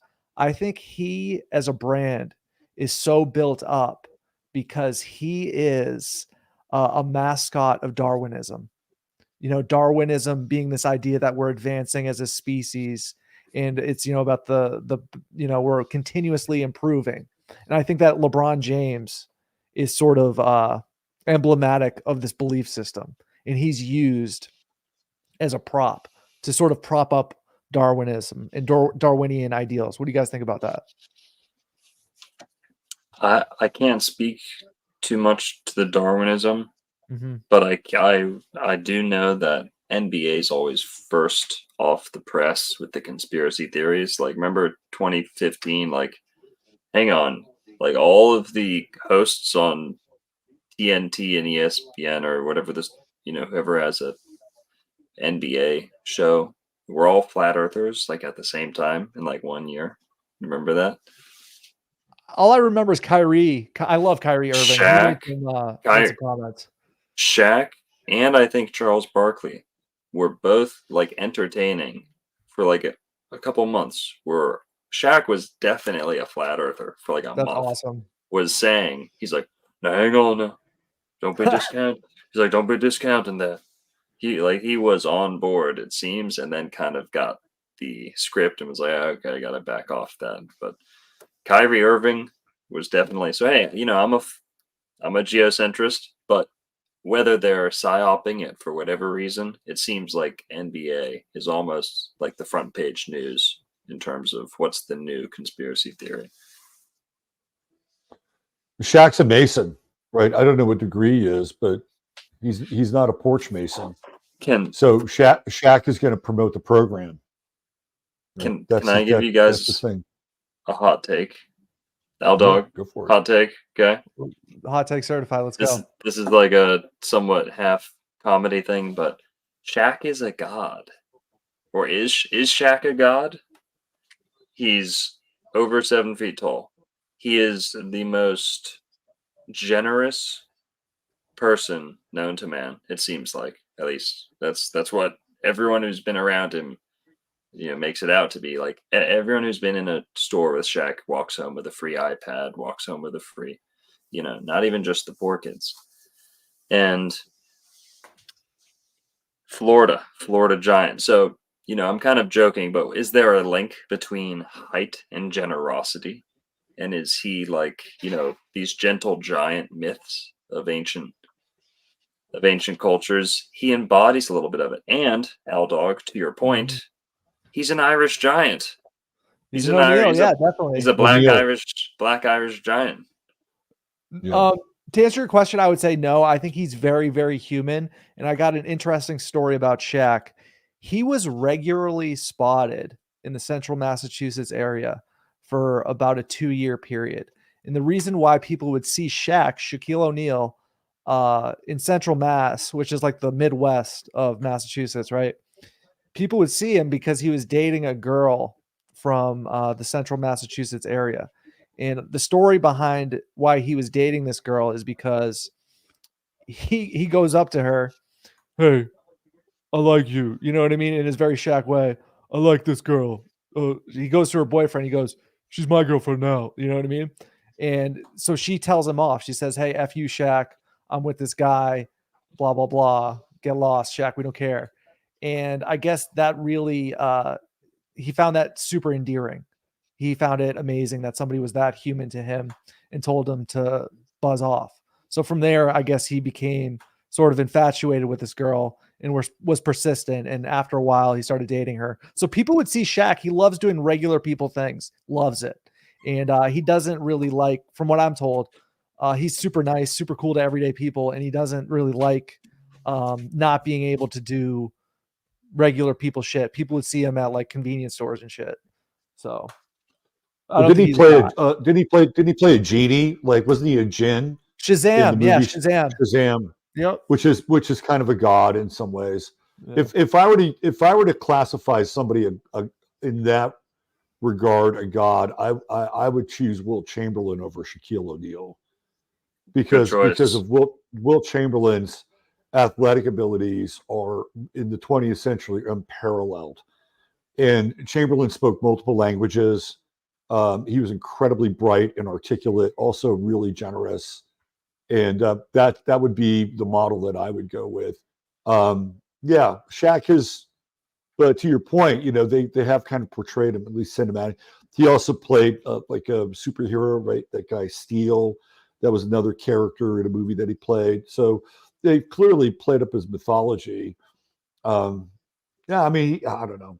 I think he's mostly funny, but not somebody I take a whole lot seriously in a lot of ways. So we can't talk about Shaq without talking about Kobe. I'm going to ask you guys, then I'm going to provide my answer. Why do you think they offed Kobe? Haven't looked super into it, but I think it seems like he was in some litigation with China and like Chinese rights to like his name and shoe rights or whatever, and then also I think he had something to do with like a court case with like a supplement or something like his. Is that correct? Something Yeah, around the there. The supplement thing was floating around in the background with Kobe, and that was kind of a big deal, and nobody really talked about that a lot. So, from kind of an Earth standpoint, I think those two things are interesting threads. Like I would like to say that I like Kobe. I love Kobe. Too, yeah. He strikes me as super authentic. I feel like even if the NBA did hand him a script, he'd be like, "Fuck you guys, I'm gonna, shoot as many as I can tonight or whatever." He just seemed too competitive to fit in any mold, and he was probably a problematic guy even for the script writers, should they exist. And I think they took him out because the NBA is just soulless to begin with. I would agree with you about the soulless part, and the timing around Kobe is it's just before COVID, right? Like this thing happens, about a week or two before COVID, if that. And there's also some like really weird connections with George Floyd and like and Kobe and LeBron James. There's like all this weird stuff that connects all three of them together. And I think LeBron James plays a role in this too, right? Because LeBron James could not ascend to the throne of being like the greatest living Laker because Kobe was always in the background. He always had to deal with Kobe. And it feels to me like it would be expedient to kind of get him out of the way in some ways. And I'm not saying that, oh, there was this big plot to off Kobe Bryant so that they could elevate LeBron James. But as a result of that, what happens next? LeBron James wins the championship in the bubble down in Orlando, right? So all that happens post Kobe's death. And I think you have to take some of that into account. Yeah. I think he wasn't a pharmaceutical style lawsuit because I think a company he found out either was a rival company or a company that he had been working with was lacing some product with opiates, and he found out about it, and he was taking them to court, and he was going full Mamba on them. That's one vertical of why some people wanted to see him removed. I think the other angle is the Lakers organization. There was a power struggle within that. You had LeBron and Clutch, Kobe. Huge Clutch, right? And through Clutch, Nike, that whole mafia. It's like a gang. But here's another angle a lot of people don't talk about. Kobe had aspirations, man. One of which was potentially starting a rival basketball league called the Mamba League, where the theory is, and Bishop Larry Gators is a great, he's done hours and hours and hours and hours on this, but the idea was that Kobe was being funded by the Saudis and the Chinese to create a rival league similar to what we're seeing now in golf, where we have the PGA Tour, but also we have LIV, which is Saudi funded. So Kobe, if he got Saudi and Chinese funding to start a rival basketball league, that could have threatened the NBA. And another thing is that you got to always look at who benefits. Kobe did start a what's called a venture capital firm, right? Or a vulture capital firm, whatever you want to call it. And his partner was a man by the name of Jeffrey Morgan Steibel. And if you look at who benefits, you always ask yourself, who does? This guy seemed to have benefited quite a bit from the demise of Mr. Kobe Bryant. And it's a crazy angle is people often say it might have been a sacrifice for LeBron, but it could have also been a sacrifice for LeBron's kid, because as we know, Kobe's daughter also died in that incident as well. So there's just so many layers to that, man. Yes. And I was obsessed with that for as soon as it happened, because I still am a huge Kobe fan. I think Aaron Rodgers is oh, you were lagging a little bit. You're good now. Was I? Okay. Yeah, you're good now. Astro Nation just did a really good comment, and I think he said, which I completely agree with, Kobe was not willing to serve his daughter up like Wade did. Wow. I hadn't thought that before, but seeing your comment, Astro in Motion or whatever his username is. Yep. Astro in Motion 2024 said, I'm trying to find it here. Maybe Kobe didn't want to sacrifice any of his daughters like Dwayne Wade did to his son into TG.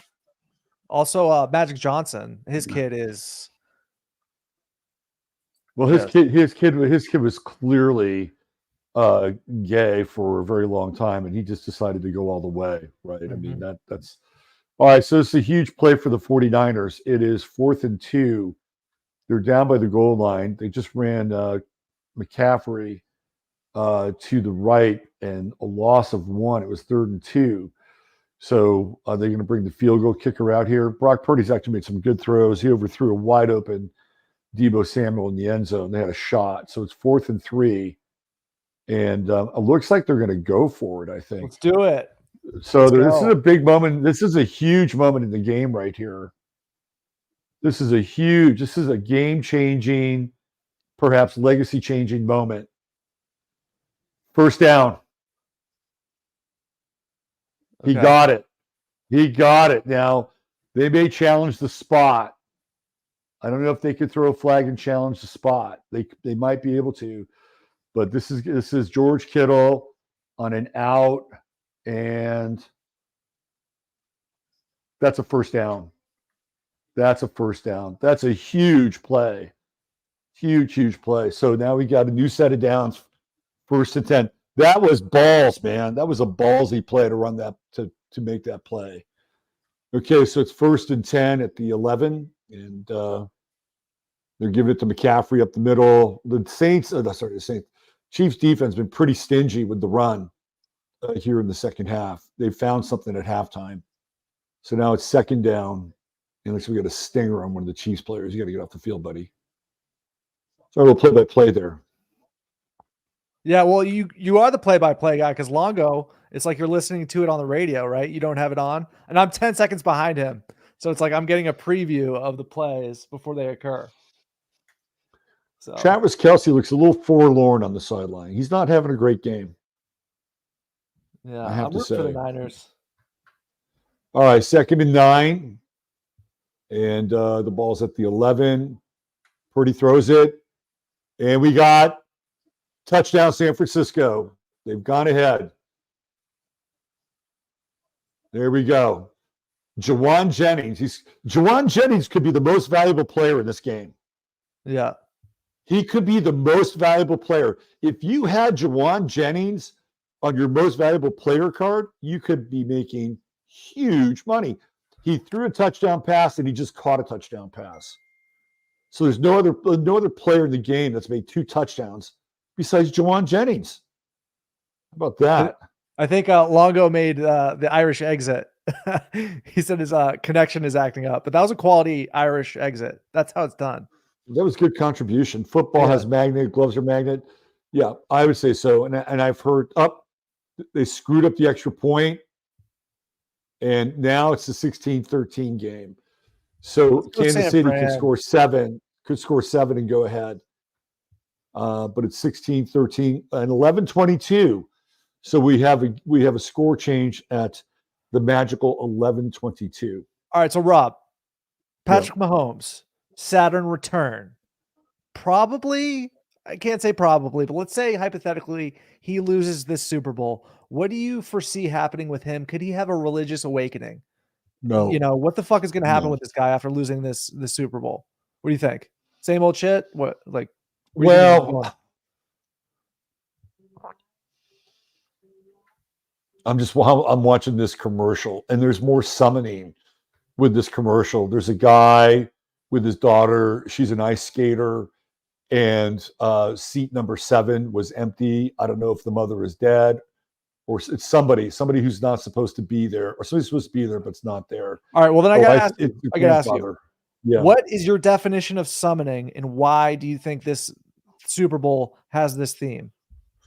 Summoning, the definition of summoning is it's like a call, right? It's like when you bring something that is not in existence into existence, and it's usually from, in my estimation, it's usually from the past, right? So when you're involved in a ritualistic act and you want to bring in an entity, you are summoning them to come forth, right? That's what summoning means. So what I've seen so far is like they're summoning people from the past, because there's nobody in the present except maybe Ice Spice, who nobody knows who the fuck she is unless you're under 25 years of age. That really makes any difference. They don't move the needle. So it's just a theme, and it's kind of a Piscean theme, which we've seen so far with the moon and Saturn and Neptune, all in this stellium in Pisces. Because when we think of Pisces, we think of the supernatural, we think of the soul, we think of the spirit.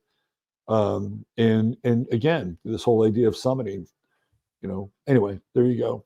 So what do you think are the implications that all these millions and millions of people are essentially participating in a summoning ritual?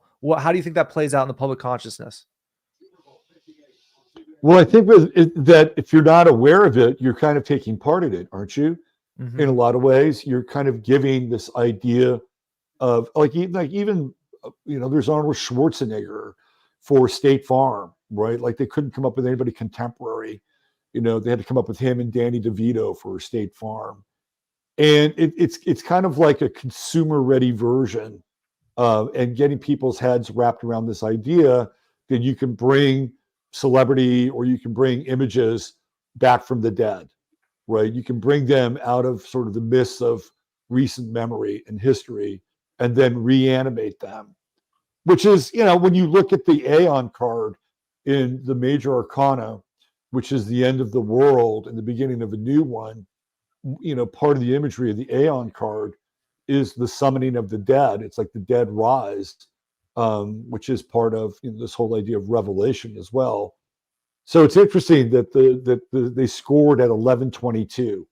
Now we have a block kick here by the Chiefs, but that 11-22 is interesting, right? So it's 33 in terms of the numerology. 33 almost always shows up big, and then the last guy at the sort of the back end of the Chiefs was number 22. Okay, so here we go. We got a big play with Kelsey. So that was the offenses here are starting to open up a little bit. The defenses are probably tired from being on the field a lot. Kelsey breaks off the line, does his little hook route, gets inside, and then we got a tackle. So that was his first significant catch of the game. Okay, I got a question for you. When Sure. we think about the public consciousness is now being geared towards the color red. So you could interpret that as attack, right? Very Mars-like, So if the public consciousness is being tuned towards attacking, what is it that you think these social engineers want the public to attack? Well, somebody brought up in the chat this idea that this has to do with colonizing indigenous people, that the 49ers represent sort of the taking of the lands and the spoils of the lands, and wresting it out of the hands of the Chiefs, who are again, based on some sort of theoretical idea. But you and I talked about this, that the word chief isn't, has nothing to do with anything Native American. The word chief is actually a French word, and a long time ago, I think it might have been the first Sirius Sports, we talked about the chief Pontifex Maximus, which is Roman. And that would be somebody like Julius Caesar, who is both Caesar and Pope at the same time, right? That's really what chief means. It has nothing to do with anything Native American whatsoever. But if you wanted to, we could go back into H.L. Hunt land. And it's like, well, he got all these, this huge oil well, which probably in Oklahoma was probably, East Texas, could have easily been indigenous land. Okay, so now we're up to number 7 with Taylor Swift. She's getting all hot and lathered because Kelsey's kind of on a bit of a roll now. We're starting to find him in the middle of the field. So he found a pocket. This is what Kelsey does. He finds those soft pockets. It looks like Kansas City's holding again. She's got her homosexual dance crew with her, it seems. I don't know. A lot of those guys are like Kelsey's boys, and who knows? Okay. Yeah. Ice Spice is no longer in the booth. Maybe she went to go. Ice Spice. What do you think about Ice Spice? I don't know, man. I don't think much about Ice Spice. Okay. Yeah, me neither. Yeah. Yeah. I mean, she's a byproduct of TikTok. She's a TikTok talent, like all of them. They're just TikTok talents, and they get a couple of cheap numbers on TikTok, and the Chinese run the algorithms up, and they're able to create these. Do you think that TikTok talents are a waste of time? Well, yeah, I understand where you're coming from with it, and I do, but I'm not 20 years old, or I'm not 19 years old. Like, that's not my medium, So maybe for them it's meaningful, but for me it's a total waste of time. Yeah. All right, here we go. Mahomes found the open receiver. They found something now. They found something. It seems like the momentum's right now is with the Chiefs.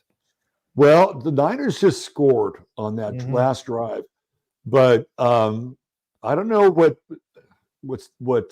Steve Wilkes is doing. God, like they found that soft spot. They're finding these soft spots now. So I think the Niners are going to have to go man to man, because this cover 2 is probably not working So they have the two safeties up top, right? That's a cover two. That's a cover two defense. So they need to probably bring one of these safeties down here, or at least put them directly on Kelsey. That's what I would do. So we got Pacheco down to the 11-yard line. So the Chiefs are threatening to score again, which would make it, if they score, it would make it a 20-20 game. If they score a field goal, 16-13 would be a 32. So clearly, it looks like we're headed towards the under. I don't know what the over-under was, but it looks like it's the under. Yeah, it's got to be the under because, I mean, so many people, myself included, were, predicting 31 to 36, something like that. So it's interesting how I think a lot of people lost money if they predicted the over. So looks like Kansas City's winning the battle in the line of scrimmage right now. So Travis Siegfried has an interesting comment here. LeBron and Steph Curry supposedly born at the same hospital, and you have home of the Mound Builders, Cleveland, facing Manifest, Destiny City in finals multi-years in a row. What do you think about that, Rob? Yeah, I knew about that with Steph and LeBron in the same hospital, which is unusual because I think, obviously LeBron lived there, but I can't be 100% certain, but I think Del Curry, his father, was there, and they were having. Let me see. Did Del Curry play for the Cavaliers? He might have played for the Cavaliers. They do kind of look alike, LeBron and Steph. Like Steph's obviously a lot lighter. I think so, in a way, in a weird way. Their forehead is somewhat similar, in my opinion. But if you want to talk about LeBron lookalike in the NBA, potentially his actual brother, you want to look into Greg Oden. Okay, Greg. Yeah, Oden. they do look a lot alike. Yeah, Greg Oden. So Del Curry was playing for the Cavaliers when LeBron was when Steph Curry was born. That's interesting. That's an interesting link because LeBron apparently doesn't know who his real father is, or he doesn't have a relationship with him. Yeah, what's up with that, man? I mean, come on. He you know what he feels like to me? He feels like a lab creation. Well, like that's what he feels like, an experiment on some level, doesn't he? I theorize that him and Greg Oden are literally brothers because they are from the same city, and both of them don't have a relationship with their biological father. So it could have been a situation where there was like a series of creations, and those guys panned out. The same thing with Draymond Green. Like, I don't think Draymond really knows who his father is either. And, Draymond Green has been like thought of as like a project guy. Big stop by the Niners, was 3rd and goal. And Mahomes had nowhere to go with the ball, ran out of the pocket, got tackled. It's going to be a field goal attempt. They're going to tie this game. So here we go. Draymond Green is back to his old bullying ways. He was an asshole last night with Nurkic. Yeah. And Nurkic told him, he says he hasn't learned anything. And he says, I feel sorry for that guy. And of course, Draymond said, I thought I did great. No, you didn't do great. You're a borderline sociopath. All right, let's look at some of these images of LeBron and Greg Oden. We got a tie game. So we're at 32, 5 minutes left. What do you think? I've got the images up here, Al. Can you see that? If you want to click on one to enlarge it'll help quite a bit. That one's kind of a goofy one. The Miami Heat one on the lower left could be quite interesting because, there's some similarities.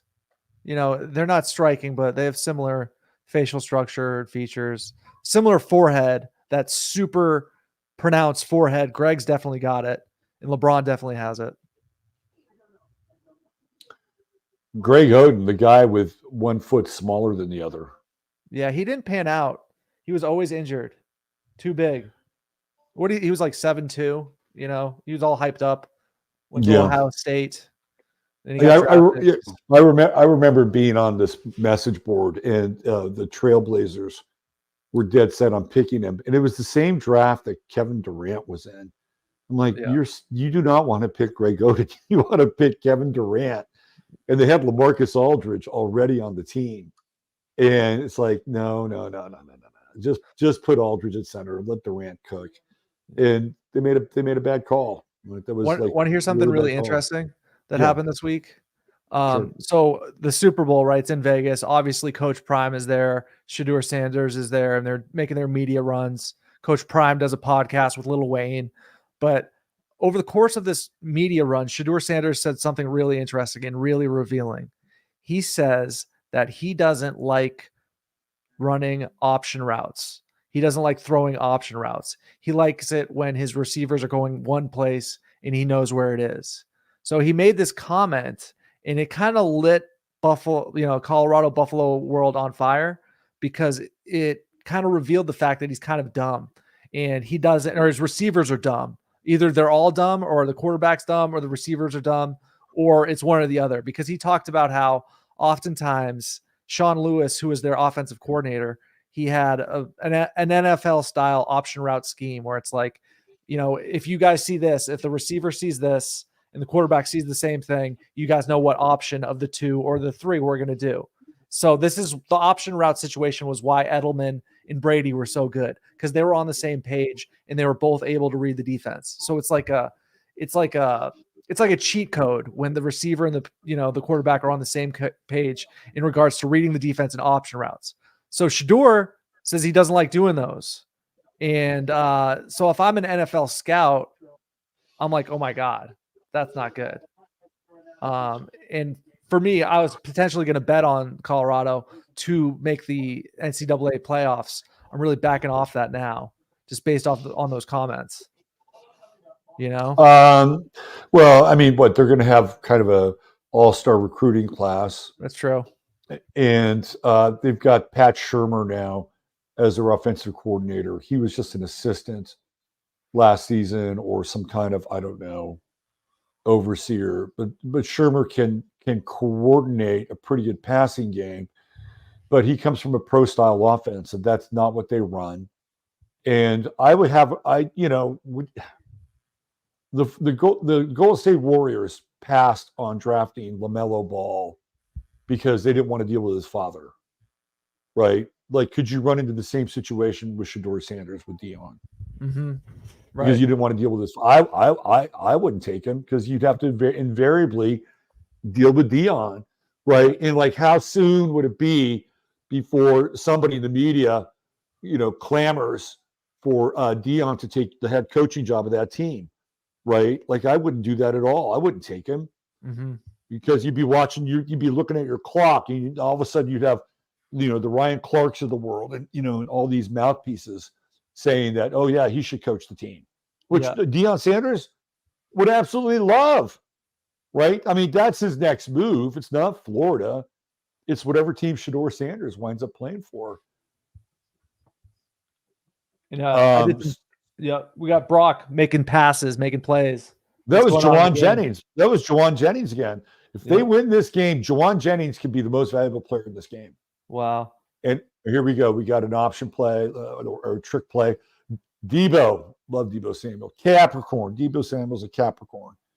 And, he plays like a Capricorn. He's tough. He's flinty. He's hard. Brock Purdy's a Capricorn. So we got a Capricorn connection right there with those two guys. And, Debo will run through you. And he's got endurance. He gets hurt every now and then because he runs so hard. But, this is a guy that plays tough, right? I love Debo. I think he's great. He held that. Oh, come on now. Get your ass off the ground. Call a timeout or get your ass off the ground. I'm sorry. No soccer rules here. Yeah, it's funny. I sent like a trollish super chat to this Colorado Buffaloes YouTuber, and I was like, I asked him, I said, it was a super chat, so he couldn't avoid it. I was like, has Shador Sanders spent more time in the film room or at fashion events and going on shopping sprees? So I didn't really chime in very much on Kobe. Yeah. But Spells of Truth, Kobe's got videos teaching kids how to create an altar. Dude's not authentic at all. Allen Iverson was a real human. Kobe was made. What do you think of that? I think Kobe was absolutely a real human being. But in terms of some of his dark occult stuff, where he talked about things like creating a muse cage and things of that nature, they know not of what they do. Like, I think people participate in some of these things without necessarily knowing that they're entering a dark realm. So, what's interesting about Kobe is you should watch his MSNBC interview, and you'll see his business partner, Jeffrey Morgan Steibel, and you will see a fish out of water. You will see a guy, Kobe Bryant, who's entering the financial world, and he is swimming amongst sharks, and he is out of his element. So I think he was a real human being, and I'm a huge Allen Iverson fan. I was growing up. My name is very similar to his, and I like the guy a lot. Kaleidoscope Kara says, "Oh, if my 16-16 overtime prediction hits, I'm giving myself a big old pat in the back. We'll make sure we highlight your 16-16 overtime." Nice. That's an out there prediction for sure. Yeah, if you bet on that as a prop, wow. Yeah. We got 1st and 10, and give to McCaffrey left side. He's got about 5 yards. 2nd and 5. And so it looks like the Niners have found something offensively as well. This game is getting down to the end here, right? Like if the 49ers can get a score, and specifically a touchdown, it puts them up 23-16, which means that they could tie it at 23. All right, that's shot number 7, I think, with Taylor Swift and her crew. So they're in field goal range here. It's 2nd and 5. And okay. The Swifties. All right. So now it's going to be 3rd and about 7, I think. Well, who is that? 85. Who was that? Kittle? Tight end? No, it wasn't Kittle.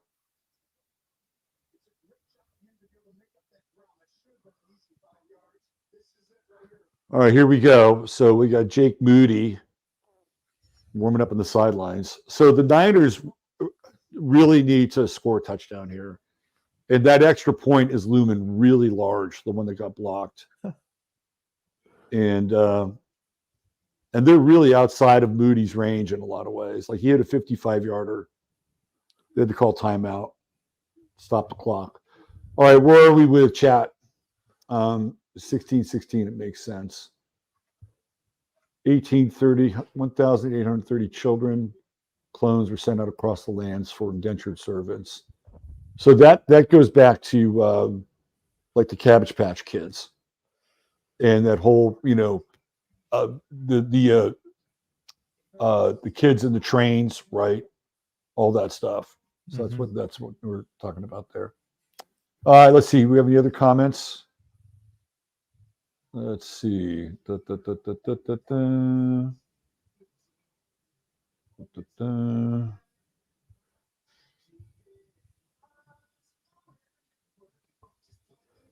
know Robert didn't believe it. I think it was right about a very slight boost in female targeted ads. Also more macho conservative Christian ads.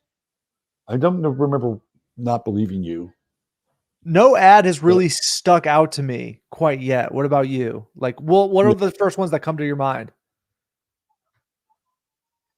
The only ad that really stuck out to me, only because I thought it was kind of disturbing, was the ad for the movie Wicked. Yep. Which is going to air, I believe, in Halloween? Yeah. Next year. Yeah. To me, it was disturbing. But that's a lot of hype for a movie that's coming out in the fall. It is. Right. But again, it's about summoning, right? It's about summoning and witches. And again, I think it's all part of this theme, this summoning theme. Yeah. From the Super Bowl. It's not like it's in your face, right? It's not like it's hidden in plain sight black magic.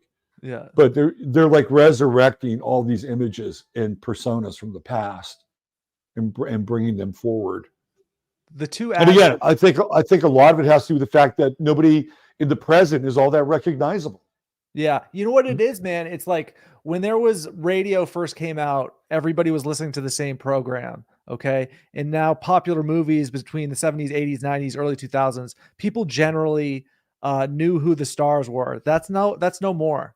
There is no common culture, zero common culture. So they're using all these old celebrities to sort of stoke the flames of the public consciousness, what's left of it, what's not fragmented, because it's completely fragmented for the most part. I mean, if you look at the time when, you know, the star making machinery was really, you know, firing on all cylinders, it's really with Pluto and Leo from 1942 to roughly 1956, right around then, right? And Leo's all about being a star, the sun, the center of attention, the center of the solar system. That's when it was all happening. And now we're moving into Aquarius with Pluto and Aquarius. And then, you know, nobody's a star and everybody's a star, right? And I think that's part of it. Big player, 3rd and 4. Oh, that was a they came out of a timeout with that play. That was terrible. Yeah. So that was Rob, terrible. You've had your nightly freeze, just to let you know. Yes. Right there. Per stream. Yeah. 1 per stream. We've been streaming for a while before that happened. Yeah. Can you hear me? I can hear you fine. It's just that you're let me see. Let's see what happens here with this field goal. It's a 53-yard attempt. So he needs to make this, and it allows KC to get back in the game with a either a field goal or a touchdown. And he's got it. 19-16. Wow. There we go. Minute 53. All right, I'm gonna reboot. Okay, I'll be right back. All right. So in the meantime, I'll talk about the 2 ads that stuck out for me personally. The first was probably the Planet of the Apes ad, because to be honest with you guys, I thought the Planet of the Apes that came out in the early 2000s with Mark Wahlberg was sick. That movie was sick. I loved it. I watched it a few times and I enjoyed it. The second commercial that stood out to me was the Dunkin' Donuts, Ben Affleck, and J-Lo commercial. Again, it does harken back to what Rob was talking about. Those are old celebrities from the early 2000s, from the 90s, right? Affleck and J-Lo. I mean, and they're back together. Like, who really cares at the end of the day? But the ad was kind of funny because you had all these sort of Boston-oriented actors, and Affleck did his old school accent, and he did a little boy band routine, and it was a Dunkin' Donuts themed commercial, which was kind of funny. But I would say this: Dunkin' Donuts sucks. Dunkin' Donuts is super hot, coffee flavored water. It's awful. But the only time to drink it is in the morning when you have to go to work and you have a serious caffeine addiction. So I've been there. But what do you think about Dunkin' Donuts, Rob Phoenix? You know, not a whole lot. Yeah. I mean, I think we have them here, but for a long time we didn't have them in California. And eventually they started showing up, and everybody would just brag on Dunkin' Donuts coffee. And I don't know. I don't have much of an opinion about it. When I was a kid growing up, we had Winchell's Donuts. That was the big West Coast brand. Okay, here we go.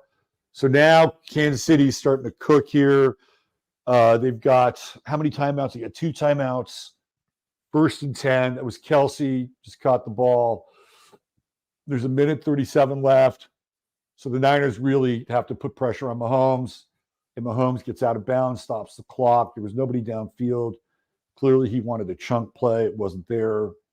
So he got some yardage and he stopped the clock, which is what they want to do. So it's 2nd down, what about 4 maybe? 2nd down about 4 or 5. 49 defense has done a pretty good job on Mahomes all night, you know, with the exception of the one touchdown pass. Yeah. They've kept him in check pretty well. He got a 1st down, so he ran for a 1st down. It's 1st and 10. That was a good play by Mahomes in that play. Yeah. Okay, now they got Kelsey underneath. They found that little underneath cushion inside the zone, running down the field. You know, no timeout. They got timeouts, but they're not trying to stop the clock here. I would say Kelsey's having a great second half. He's making plays. Okay, so 2nd down and about 2. Now, if I were Casey, I'd probably call a timeout here at 1 minute. They're not going to do it. They're going to run a play. So they're looking to see if they can get now. Butker's field goal range is right inside the 40-yard line, which they've clearly delineated. No, Wow. keep your flags in the pocket. This is a really big play right here. This 3rd and 2 play. This is huge. 48 seconds left. The game kind of comes down to this play. If the 49ers can make a stop, I think the Chiefs are going to have to go for it on 4th down. I'm not sure they could kick a field goal. They do have 2 timeouts, so they can actually get the 1st down, stop the clock. They're outside of Butker's range. It would be a massive field goal. Hey, Rob, want to hear something it. funny? Yeah. I think Longo streamed us on his channel too. So I'm fairly certain we're also live on Old World Florida, which is a funny little tidbit. So that's good to know. All right. So here we are. We're 39 seconds left. Casey just called the timeout. They are in Butker's field goal range. This was a big play. They did a little delay screen to Pacheco, who got the 1st down. And that was McKittrick. All right, so the Niners are sitting around looking very pensive on the sideline. They're sort of seeing their perhaps their destiny sort of. It's a tough position to be in when the other team, is really in control of their own destiny with the ball. If they score, it's over. But at bare minimum, it's really looking like they're going to get a field goal. So if you're the Niners, you want a turnover, play some real defense here, or you're kind of happy with overtime because at least you're still alive. If I were the Chiefs, I would try to take a shot at the end zone right here. That's what I would do. Just go for the dagger. If I were the Chiefs, I would take a shot at the end zone. They got nobody in the backfield. They've got 5 wide here. That's exactly what they're going to do. If you're the Niners and you can pin Mahomes back and get a sack on him about 8 or 9 yards back, it's a difference changer, game changer. Here we go. Oh, there we go. They're going to have to call a timeout. Oh, he's going to try and spike the ball.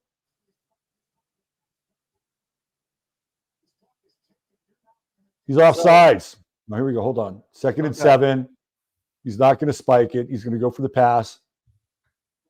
Throws it out of bounds. Okay. 16 seconds left. 3rd and 7. He's going to try to get another play out here. I don't know if this is an absolute gimme for Butker.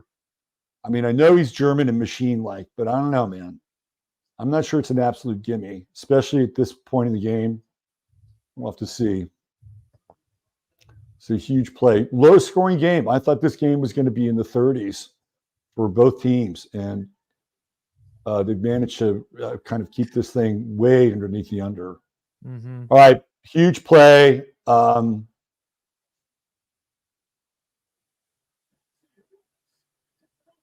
us what's happening for the people listening. Kelsey just got a big play, and now they got a Niner hurt. So Kelsey just got a big 3rd down play, 1st down. They're near the goal line. They're going to try and score a touchdown here. Can you give us what's happening present tense? Like drops back. Kelsey had an underneath route. He had an underneath route, and then he got hit out of bounds. So they stopped the clock. Now this is clearly a chip shot for Butker. They've got 9 seconds left. 1st and 10. They've got 1 timeout. They could go for the end zone here. And they could take maybe about. Oh no, dude! If Kelsey gets the touchdown, if Kelsey gets the winning touchdown, we're gonna see the corniest shit ever. We're gonna see Taylor run down to the 50-yard line, and they're gonna start slow dancing and making out. That's what we're gonna see. So Jair Brown jams up his shoulder on that play too. So they're going to have to bring in Logan Bryant, who is not a good run defender. Not like Brown. Brown's just, he says, I'm good. I want to get back in. He's like, no, you're not good. All right. So it's 1st and 10. And I think the ball is on like the 9-yard line or something. And they're going to go for it here. They got Marquez Valdez-Scantling in the game, who's a big target. And they're going to try probably ISO one of their big guys on a small receiver. in the end zone. So it looks like the ball's on the 11-yard line. And they'll have one time for one play in the end zone. And that's exactly what they're going to do. Look at Brock. He's calm and cool. He's unfazed. Well, Jesus has his path either way, right? He's good either way. We love it. All right, low snap to Mahomes. He's going for the end zone. And it's incomplete and no flag. Let's go. Let's go, Niners. We're still alive. Second and 10. 6 seconds left. So this is the Kelsey. They're going to Kelsey. And it's underneath. And the Butker's in the game. And this is an extra point. This is an extra point. So you're saying they're going for the field goal now? Yeah, they're going for the tie here with 6 seconds left. Oh, wow. So we're 29-yard field goal. So hook it left, shot. brother. Just hook it left. Shot. Hook it left. And it's right down the center. So we got overtime. This is a putt. Okay, wow. So I have an interesting question to ask you.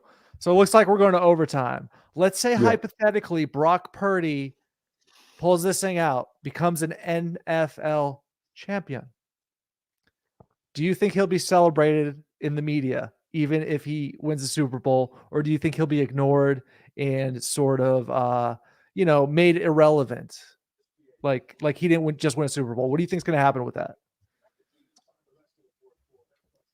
No, I don't. It depends. It depends on the drive. Like if it's iconic, and archetypal, yeah, I think so. But he's not. I wouldn't say he's had a great game. But then again, neither is Mahomes.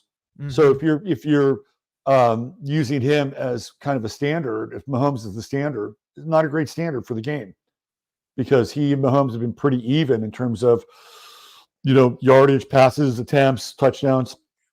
Right? They're kind of playing like a mirror game between each other. So this missed extra point killed them.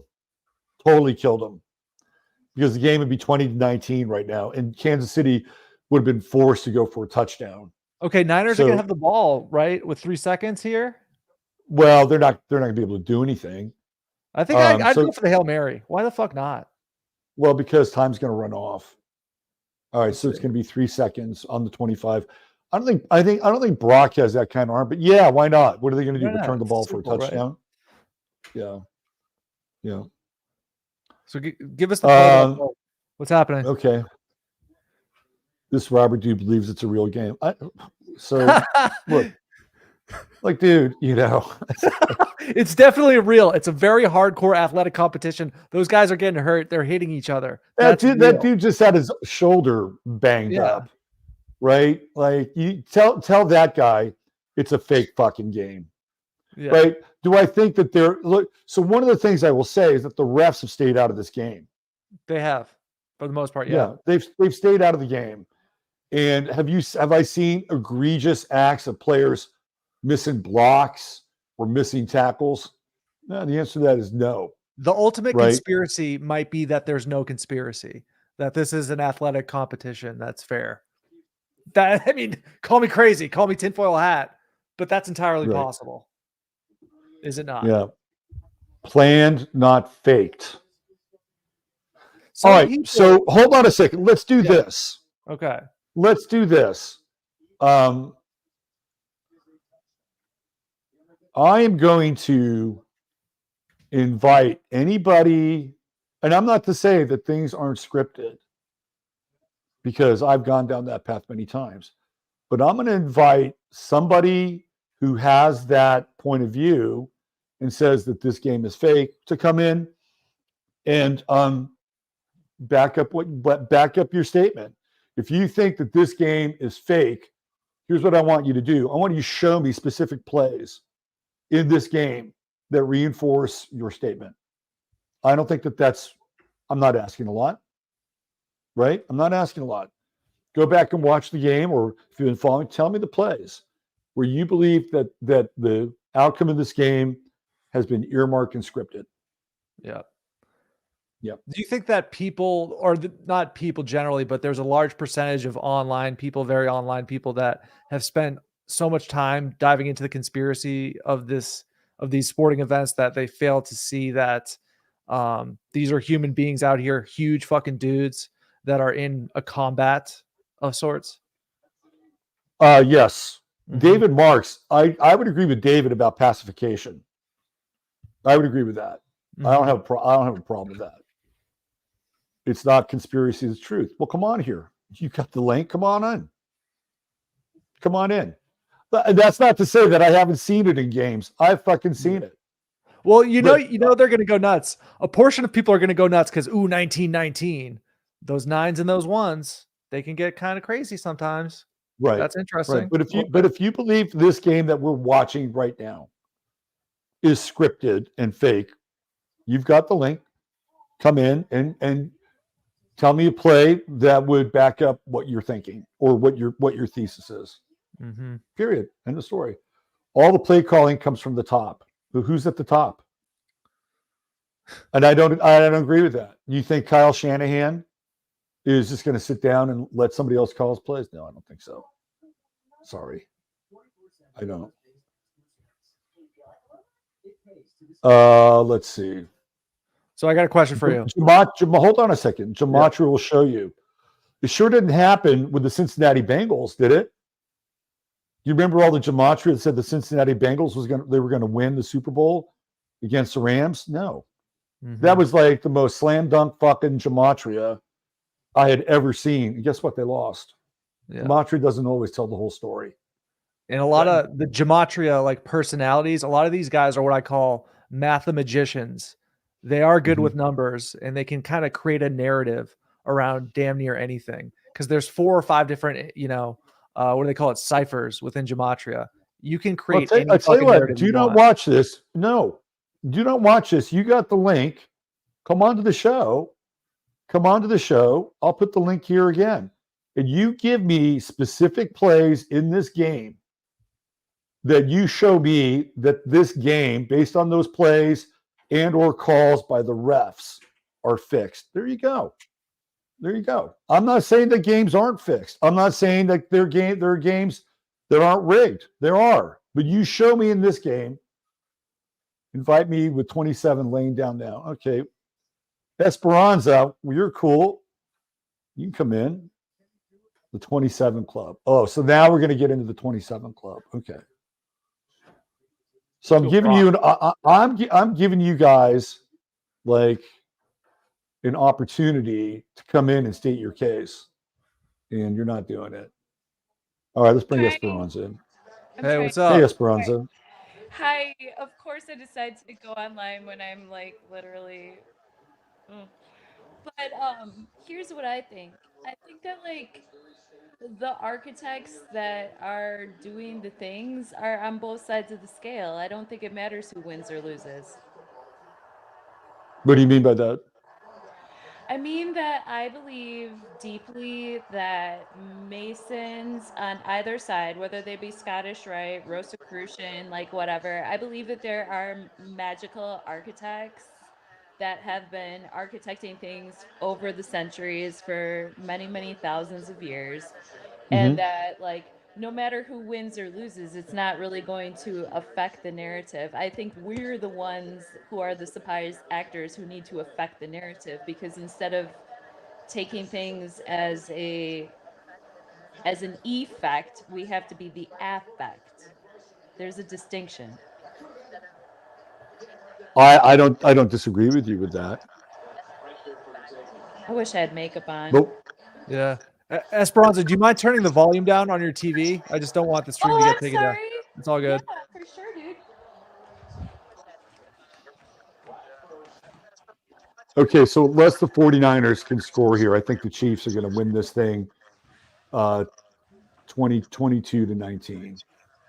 And I don't know, maybe that's going to line up with somebody's gematria. Yeah. Who knows?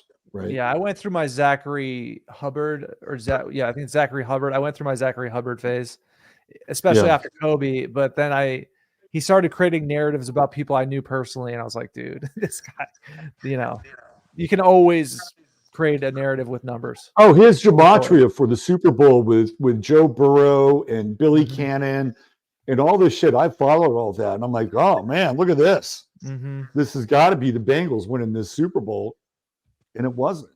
Like that was the most slam dunk gematria, exhibition I'd ever seen. And so, it doesn't always work that way. Yeah, I don't think it's. Oh, sorry. And I go think, ahead. Yeah, go ahead. Sorry. Yeah, I don't think it matters the teams at all. I don't think it matters the teams. I don't think it matters. I think what matters is like having people by the bull ring in the nose and leading our energy. But like winners, losers, and all that. Like, I mean, it's all about to end up in the same pot at the end of the, you know what I mean? Well, I mean, Al and I have done shows on this, and if you look at the dominance of the Patriots in the 2000s, it coincides with like all this American intervention overseas, right? And all these incursions into places like, Afghanistan and Iraq and Libya, and the Patriots, this whole American way, right? They're winning every single year, which reinforces kind of a theme. And I think you can see some of those themes in a lot of ways. I absolutely agree. Yeah. I'm just saying that it all comes from a pretty central source. And I do think, though, that this particular Super Bowl has a lot of Rosicrucian imagery and metaphorical, like, symbology to do with it. I do think that there are more, like, quote unquote, white hat Rosicrucians involved than maybe usual. But I just only learned about that the other day because I had a tarot client who was like super weird, and he totally like got me in on a lot of like Mason symbology stuff. So I've been kind of wormholing on that. But the rose gold in the cross, and then like say the Chiefs are like the inverted cross, the black cross with the rose in it, versus like the rose gold cross that came from the Rosicrucians of the like, I don't know. I kind of got off on that like the other day when I was, I don't know. Where do you get the inverted cross from the Chiefs from? Because there's two Rosicrucian crosses, but like there's two factions of Rosicrucians. One faction calls themselves Rosicrucian, and they were formed before. And then I don't really know much about it, but like when I looked it up the other day, there's two different symbologies. One's from the Scottish Rite, I think, and then one's from the other like tree or something. And like the original Rosicrucian cross is rose and gold, and then the other Rosicrucian cross is black with a red rose. And I took that as being the inverted, more like demonic one. Whereas there might Got be, it. you know what I'm trying to say? Yeah, I think so. All right. So just for people who are here watching the game and still have some degree of belief in the game, Kelsey wants to it is first and 10, 49ers. Let's go, big play baby. here by Brock Purdy to Brandon Ayuk. And we're approaching midfield here. And I'd say this, whether it's scripted or not, you know what it definitely is? It's fun. It's a lot of fun. And Yeah, it's super movies fun. are also scripted, and those are fun at times. Well, and it's fun. It's super fun, and it's like, I wouldn't say scripted, but I would say architected. And I would say that our whole reality is architected. I think a lot of people online, especially in this, internet conspiracy world that say it's scripted, have very limited experience with athletics. You know what I mean? The people who think that every little bit of this is scripted and rigged, I don't think have ever played a sport. Well, it's kind of like improv, right? Like you can have a general like basic architecture for reality and then just trust that like the players are going to do improv. And I think that that's how our whole reality is, up to and down to like the buildings that we go into. Why is everything square? The last time I went anywhere that had like rounded walls was Barcelona, and that was like thanks to Gaudí, and who was that other artist who never put a like square corner in a We just building? had a huge crowd. I'm sorry to interrupt your commentary. No, I should get out of here anyway. I'm sick of looking at my own freaking face. Bye. I love you. Bye. Irish goodbye. Bye, Esperanza. Thanks for checking in. All right, so we just had a big play here to Christian McCaffrey, and he is out of bounds at the 25-yard line. And Brock Purdy kind of was under. Now the 49ers dropped like flies. Kittle went to the locker room. Now he's back. He's back on the field. So it's 1st and 10 on the 25-yard line. Yep. Brock So here we Purdy's go. poise is that of a champion. He's a Capricorn, man. They're unflappable. Capricorns are unflappable. Like that's just who they are. They're of all the signs of the zodiac, I think they're the least to crack under pressure. That's my take on Capricorns. You have great sporting figures like of course we talked about LeBron James. Tiger Woods is a Capricorn. I think those guys are both projects. But Muhammad Ali is a Capricorn. George Foreman's a Capricorn. What's Christian McCaffrey? He's a Gemini. Okay. Which is perfect for a running back. We got 2nd and 2. Looks like Elijah Mitchell's in the game. Elijah can scoot. There we go. Let's look at him. Fresh legs, 1st down. Let's go. 1st down, 49ers. Let's go. 1st and 10. There's a flag. Here we go. Now the refs come into the game. Bill Binovich throws a flag here. Was it holding on Kittle? He's like, yeah, I held. Okay, so that's kind of a legit flag. So, Rob, for the people watching, what exactly are the NFL overtime rules?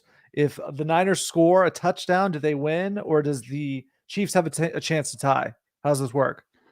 Log is in a Robert Safir live. There we go. How about that? Rob. All right. Did you hear my question? Oh, yeah, I did. So if the 49ers score a touchdown, they win. Yeah. Let's go. If they score a field goal, then Kansas City can get the ball back and try to score a touchdown and win. Okay. So we got second. Baby. We got 2nd and 12 here. I think Brock's going to take a shot at the end zone on this play. I think he's going to take a shot here. You got McCaffrey in motion, drops back, looks, scrambles right, gets out of trouble, tries to bail out, throws it. What a play. That was a money play. Yes, he grabbed it. 1st down. Now that was a freaking money play. Okay, so tell me how this is 1 and 2. He got it. Big play by Juszczyk. Look at this. Oh my God. 1, 2, and he controls the ball right there. That's a 1st down. That is a huge fucking play. Huge play. Oh, I guess that was scripted. Here you go. Yeah. Here you go. You do this, you do this, you do this right here. Yeah. All right. It's 1st and goal. Now 1st and 10 at the 15. And they're giving the ball to McCaffrey, who's down to the 7-yard line. Wow. 7-yard line. This is substantial. This is it, man. They're knocking on the door here. And they would not allow, Kansas City to get the ball back. It's, wow. Because touchdown seals it. Period. End of story. Let's go Niners. How is he getting his ass grabbed right now? Details, please. He's getting his balls rubbed. How's that? Is that what you're looking for? Here we go. McCaffrey up the middle. No, 2nd and 4. All right. So they need to score a touchdown if they're going to put this thing away, and then we can end this stream theoretically. They can get a 1st down, which is what they need to do, and they've been running the ball pretty well. If I were them, I would do a naked bootleg with Purdy right here, and have him like bootleg this thing into the end zone. Yeah, I'd do a play action, and then I would do Kittle towards each team gets a possession in overtime. Let's see. So I guess the Chiefs get a possession in overtime. It used to be you had to, if you scored a touchdown, you eliminated the other team's possession. All right, that was a bad play. I would not have called that play. All right, so they're going to kick a field goal now. Oh my God! Which means KC's going to get the ball back. Yeah, I don't like that. Is anything worth billions not fixed? Yeah, the country's broken. It's not fixed. Yeah. I guess everybody in the chat doesn't give a shit about the game. And I think I'm going to end the stream. Even with, I don't know. We've got a bunch of people that think all of this is completely scripted from start to finish, snap to snap. So why are we even doing this at this point, right? I mean, why are you even here? Why are you even in this chat? Why are you even on this stream? Well, I think it's kind of this weird idea that they're waking people up, like, oh wow, we got to get these guys off their football, then we'll have. You know what it's like? You know what it's like? Here's my issue. Like that kind of thinking pervades everything now. Like everything's fixed, everything's a lie, everything is a conspiracy, everything is rigged. Like, just back your fucking car up into your garage and stick the hose in your pipe and just turn it on. Like this is the pervasive thinking now, and it's the dark side of conspiracy. And it's like I've never met a conspiracy that I didn't fucking like, right? But this is what happens when we are saturated and oversaturated. Nothing has any meaning. Nothing has any real validity. It's all fake. Okay, well, where do you go from there, right? Where do you? It's like, I think Esperanza had a point that she was trying to make, and I would agree with her, is that we have to define our own meaning, which is true. But it's like, if you feel that way, then why are you even taking up space here? Why are you wasting oxygen? That's where, and it's easy to go there. I get it. But that's the pervasive thinking now. It's all rigged. It's all fake. Nothing matters. Good. It's kind of a nihilistic sort of. It's totally nihilistic. Yeah. And if you think about it, right? If you think about it, then guess what? The quote unquote people that are writing the script, well, they own your ass at that point. They've won.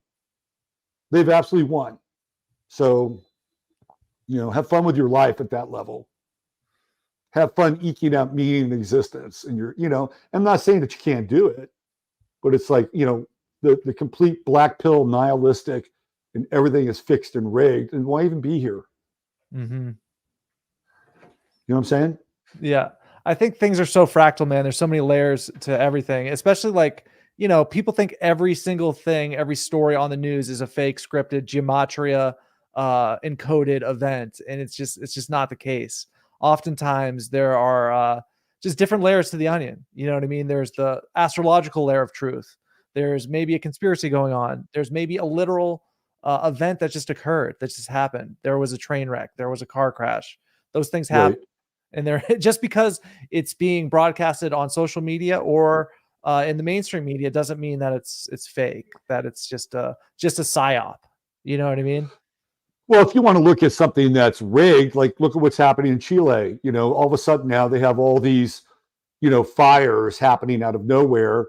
And then the last guy who was a reasonable leader of Chile mysteriously dies in a helicopter accident while they're trying to reshape the economics of South America. Like that stuff, I think, matters and is real, right? Like if you want to go down rabbit holes like that, and even sometimes in sports, you can certainly find them. But I just think this pervasive idea that everything is just, one black pill after another, then why the fuck are you here? Yeah. Literally. So it's 3rd and 1 Kansas City. They did not get the first down. This is a huge play for, and we got a hurt Niner, 94. He's at Armstead. 4th down and 1. The game could be on this play right here. So if for some reason the 49ers can stop them, this game is over. Do we have a timeout here? Is this a TV timeout? Who goes down? So they were trying to get a first down, and they actually stopped him on this play. It's a major play there by Javon Hargrave. He earned his money on that play. He's had a down season, by the way. All right, 4th and 1. This is the game. I mean, they can't punt this. This is it. If they get a first down, then of course they can keep going here. But if for some reason the game ends on a KC miscue or a great Niner play, this game is over. And I think Jawan Jennings is your most valuable player. And if you had him and you put $100 in Jawan Jennings, you're making your house payments for the rest of the year. Let's go. All right. So Mahomes is in a shotgun. And he's going to look for Kelsey. Kelsey's in the slot. He motions over to the left. He stops. Here goes Mahomes. He's running the ball. They got it. First down. It was a good call. Yeah. Good call. Shit. That was the call that I wanted the Niners and Brock Purdy to make down at the end zone. Right, this bootleg, and they didn't do it. That would have been a perfect call for Purdy. Yeah. But they wasted their down and distance on that. He's saying, yeah, this motherfucker's rigged, man. I can't wait to get out and collect my money.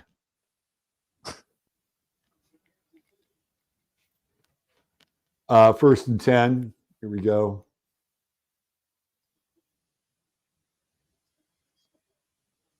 Yeah, just keep going backwards. There you go. Second down. So this is what, like second down and what, 15, 16?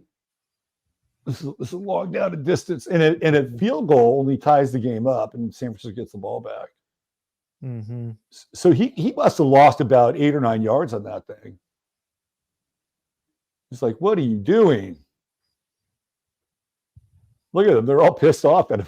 What are you doing? Second and 14. He only lost 4 yards. That's not a big a deal. That puts him back to their own 40-yard line. So it's going to be third down about 7. And this is 4 down territory. They're not going to stop here. All right. Send the goal truck to pick up the winnings. Pretty poor as you are, an old guy, so I'd have respect for your thing, but it's too narrow-minded. Oh, you know what? Thanks. This guy is like, Rob, I don't think they know who you're talking to. You're probably what? You're probably one of the more well-versed conspiracy guys out there. You got this sort of astrological photographic memory. Right. So, you know, you've had some people on your channel that would qualify as some of the top truthers in the game. Everybody from E. Michael Jones to some others. Right. So it's like to hear these anons. And I think that the culture of online anonymity and conspiracy is a hub of loserdom. It kind of this is coming from Longo's world. Okay, is it okay? Well, they want the hardcore gravy, so I don't think they I'll were tell you what, expecting us versus them. Why don't you come on here and why don't you talk to me? Since you called me an old guy, why don't you come talk to me and call me an old guy to my face, and we'll bring you on the show. We'll have a little discussion, and I guarantee you, this old guy will fucking tear your entrails out from the inside out. Right, and I don't even have to lift a finger. I can just do it with my brain. So why don't you come on here? Let's see what you got. Let's do it. Put the link in the see what chat. you We got. got the Let's link see in the what you got. chat. Yeah, come on. Let's do it. Let's see what you got. Yeah, let's bring you on here. If you It's- got a it's big very opinion, easy to why don't you come on? comment anonymously, but nobody wants to Yeah. actually enter the arena. Yeah, why don't you come on? Why don't you come on here? Let's find out who you are. Let's ask you a few questions about your life and your experience and what's important to you, right? And how you're making the world a better place or not in your own way. And I'm still waiting to find out which plays in this game are rigged. So there you go. Let's not misconstrue that. Well, come on the show. Make yourself clear. Don't be a pussy, because right now you're being a pussy. Spencer, maybe we'll get. And I'm not being disrespectful. I'm being truthful. You're being a pussy. You know, I hear crickets too. What's important to me is collectivity in life. What a fucking weak ass statement that is. Collectivity in life. Fuck, that's generic. That's mid. That's what the kids call mid. Yeah. Seeing people happy and healthy is all I want, sir. Oh, okay. Great. Well, everything's rigged, so how the fuck can you see people happy and healthy? Just back the car into the garage. All right, here we go. 2nd and 6. Boy, they're knocking on field goal range. The Niners need a play.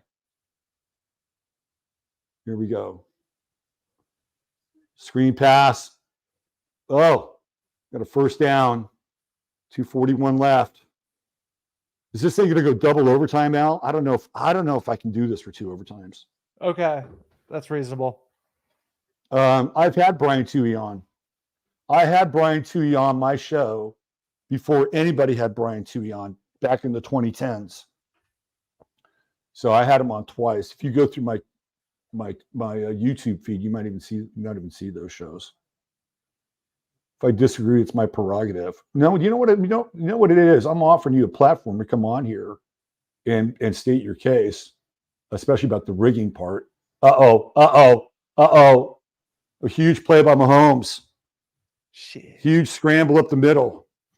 All right, that's number 8. Oh, Ice Spice has changed outfits now. She's now wearing black. So that's an important piece to note. So this is it, man. I think the Niners are in trouble now. They are in trouble. So, question First for and you: 10. Let's say if the Chiefs Yeah. pull this out, do you think we'll see Taylor Swift and Kelsey make out excessively on the 50-yard line? I'm hoping that he fucking proposes to her Okay, that would be and good. makes her a made woman so she can, stop making all these little, diss pop tracks and, prolonging her adolescence into her 40s. Like, make her a woman, put a ring on her, start having fucking kids if she can. That's what I think. I think that's a quality solution. Yeah. 2nd and 7, minute 7 left.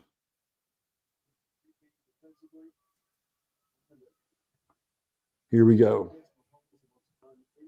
Brock's thinking, I may get another shot at this. I don't know, buddy. Watch out for Kelsey. Now, if Kelsey catches the touchdown, you might get me into the rigged and fixed. Yeah. Part. Maybe. There he is. He did not get the first down, though. So that was Kelsey right there. That was his moment. That was his star turn right there. Holy shit. 27 seconds left. They get middle screen. I don't think you got to, not that it matters. This is all 4-down territory. Like, do you really want to kick a field goal, send this into overtime? Oh, all right. Mahomes rolling right. Touchdown, game over. Chiefs win the Super Bowl. That's it. Oh, my God. That's it. Here we go. Mayhem. All right, well. That's okay. It was all fixed. It was all rigged. They never stood a chance. All right. Thanks, everybody, for being here. Al, as always, great time. And look, if you're new to this, if you haven't seen us before do this or my other stuff, try not to think I'm like get off your lawn guy, right? But if you're gonna make statements like that, and if you're gonna write that check, come to the bank and cash it. That's what I have to say. Yeah. And so what we do here at Sirius Sports is we have a show about sports and astrology. And for me personally, a lot of you guys know me from Astro Chads. From there, I've done Sirius Sports, and basically sports is probably one of the best ways to learn astrology. And if you're into that, check out the Robert Phoenix channel. That's where we air our show. And it's a lot of fun, dude, because we talk about a lot of crazy stuff and a lot of stuff that you would not get anywhere else. So hope you guys had fun, and we'll talk to you soon. All right, everybody, take care. Thanks for being here. Thanks, Dr. Longo, for joining us. And Al, I guess, I don't know, when are we going to do another one of these? Maybe next Monday, kind of a wrap up for the football season? Yeah, a football season wrap up. We'll talk about that. And what are the implications of this moving forward with the Chiefs now with another Super Bowl championship ring? What does this mean at a geopolitical level? And Mr. Kelsey is in this super duper spotlight right now, and he wants people to take medical procedures. What are the implications of that? And his potential wife to be, Mrs. Swift, what's going on with her and potentially her last name and connections to banking systems? We'll find out. All right. We'll find out. All right, brother. You take care. This is it. Sirius Sports Super Sunday. Take care. Bye for now. See you guys.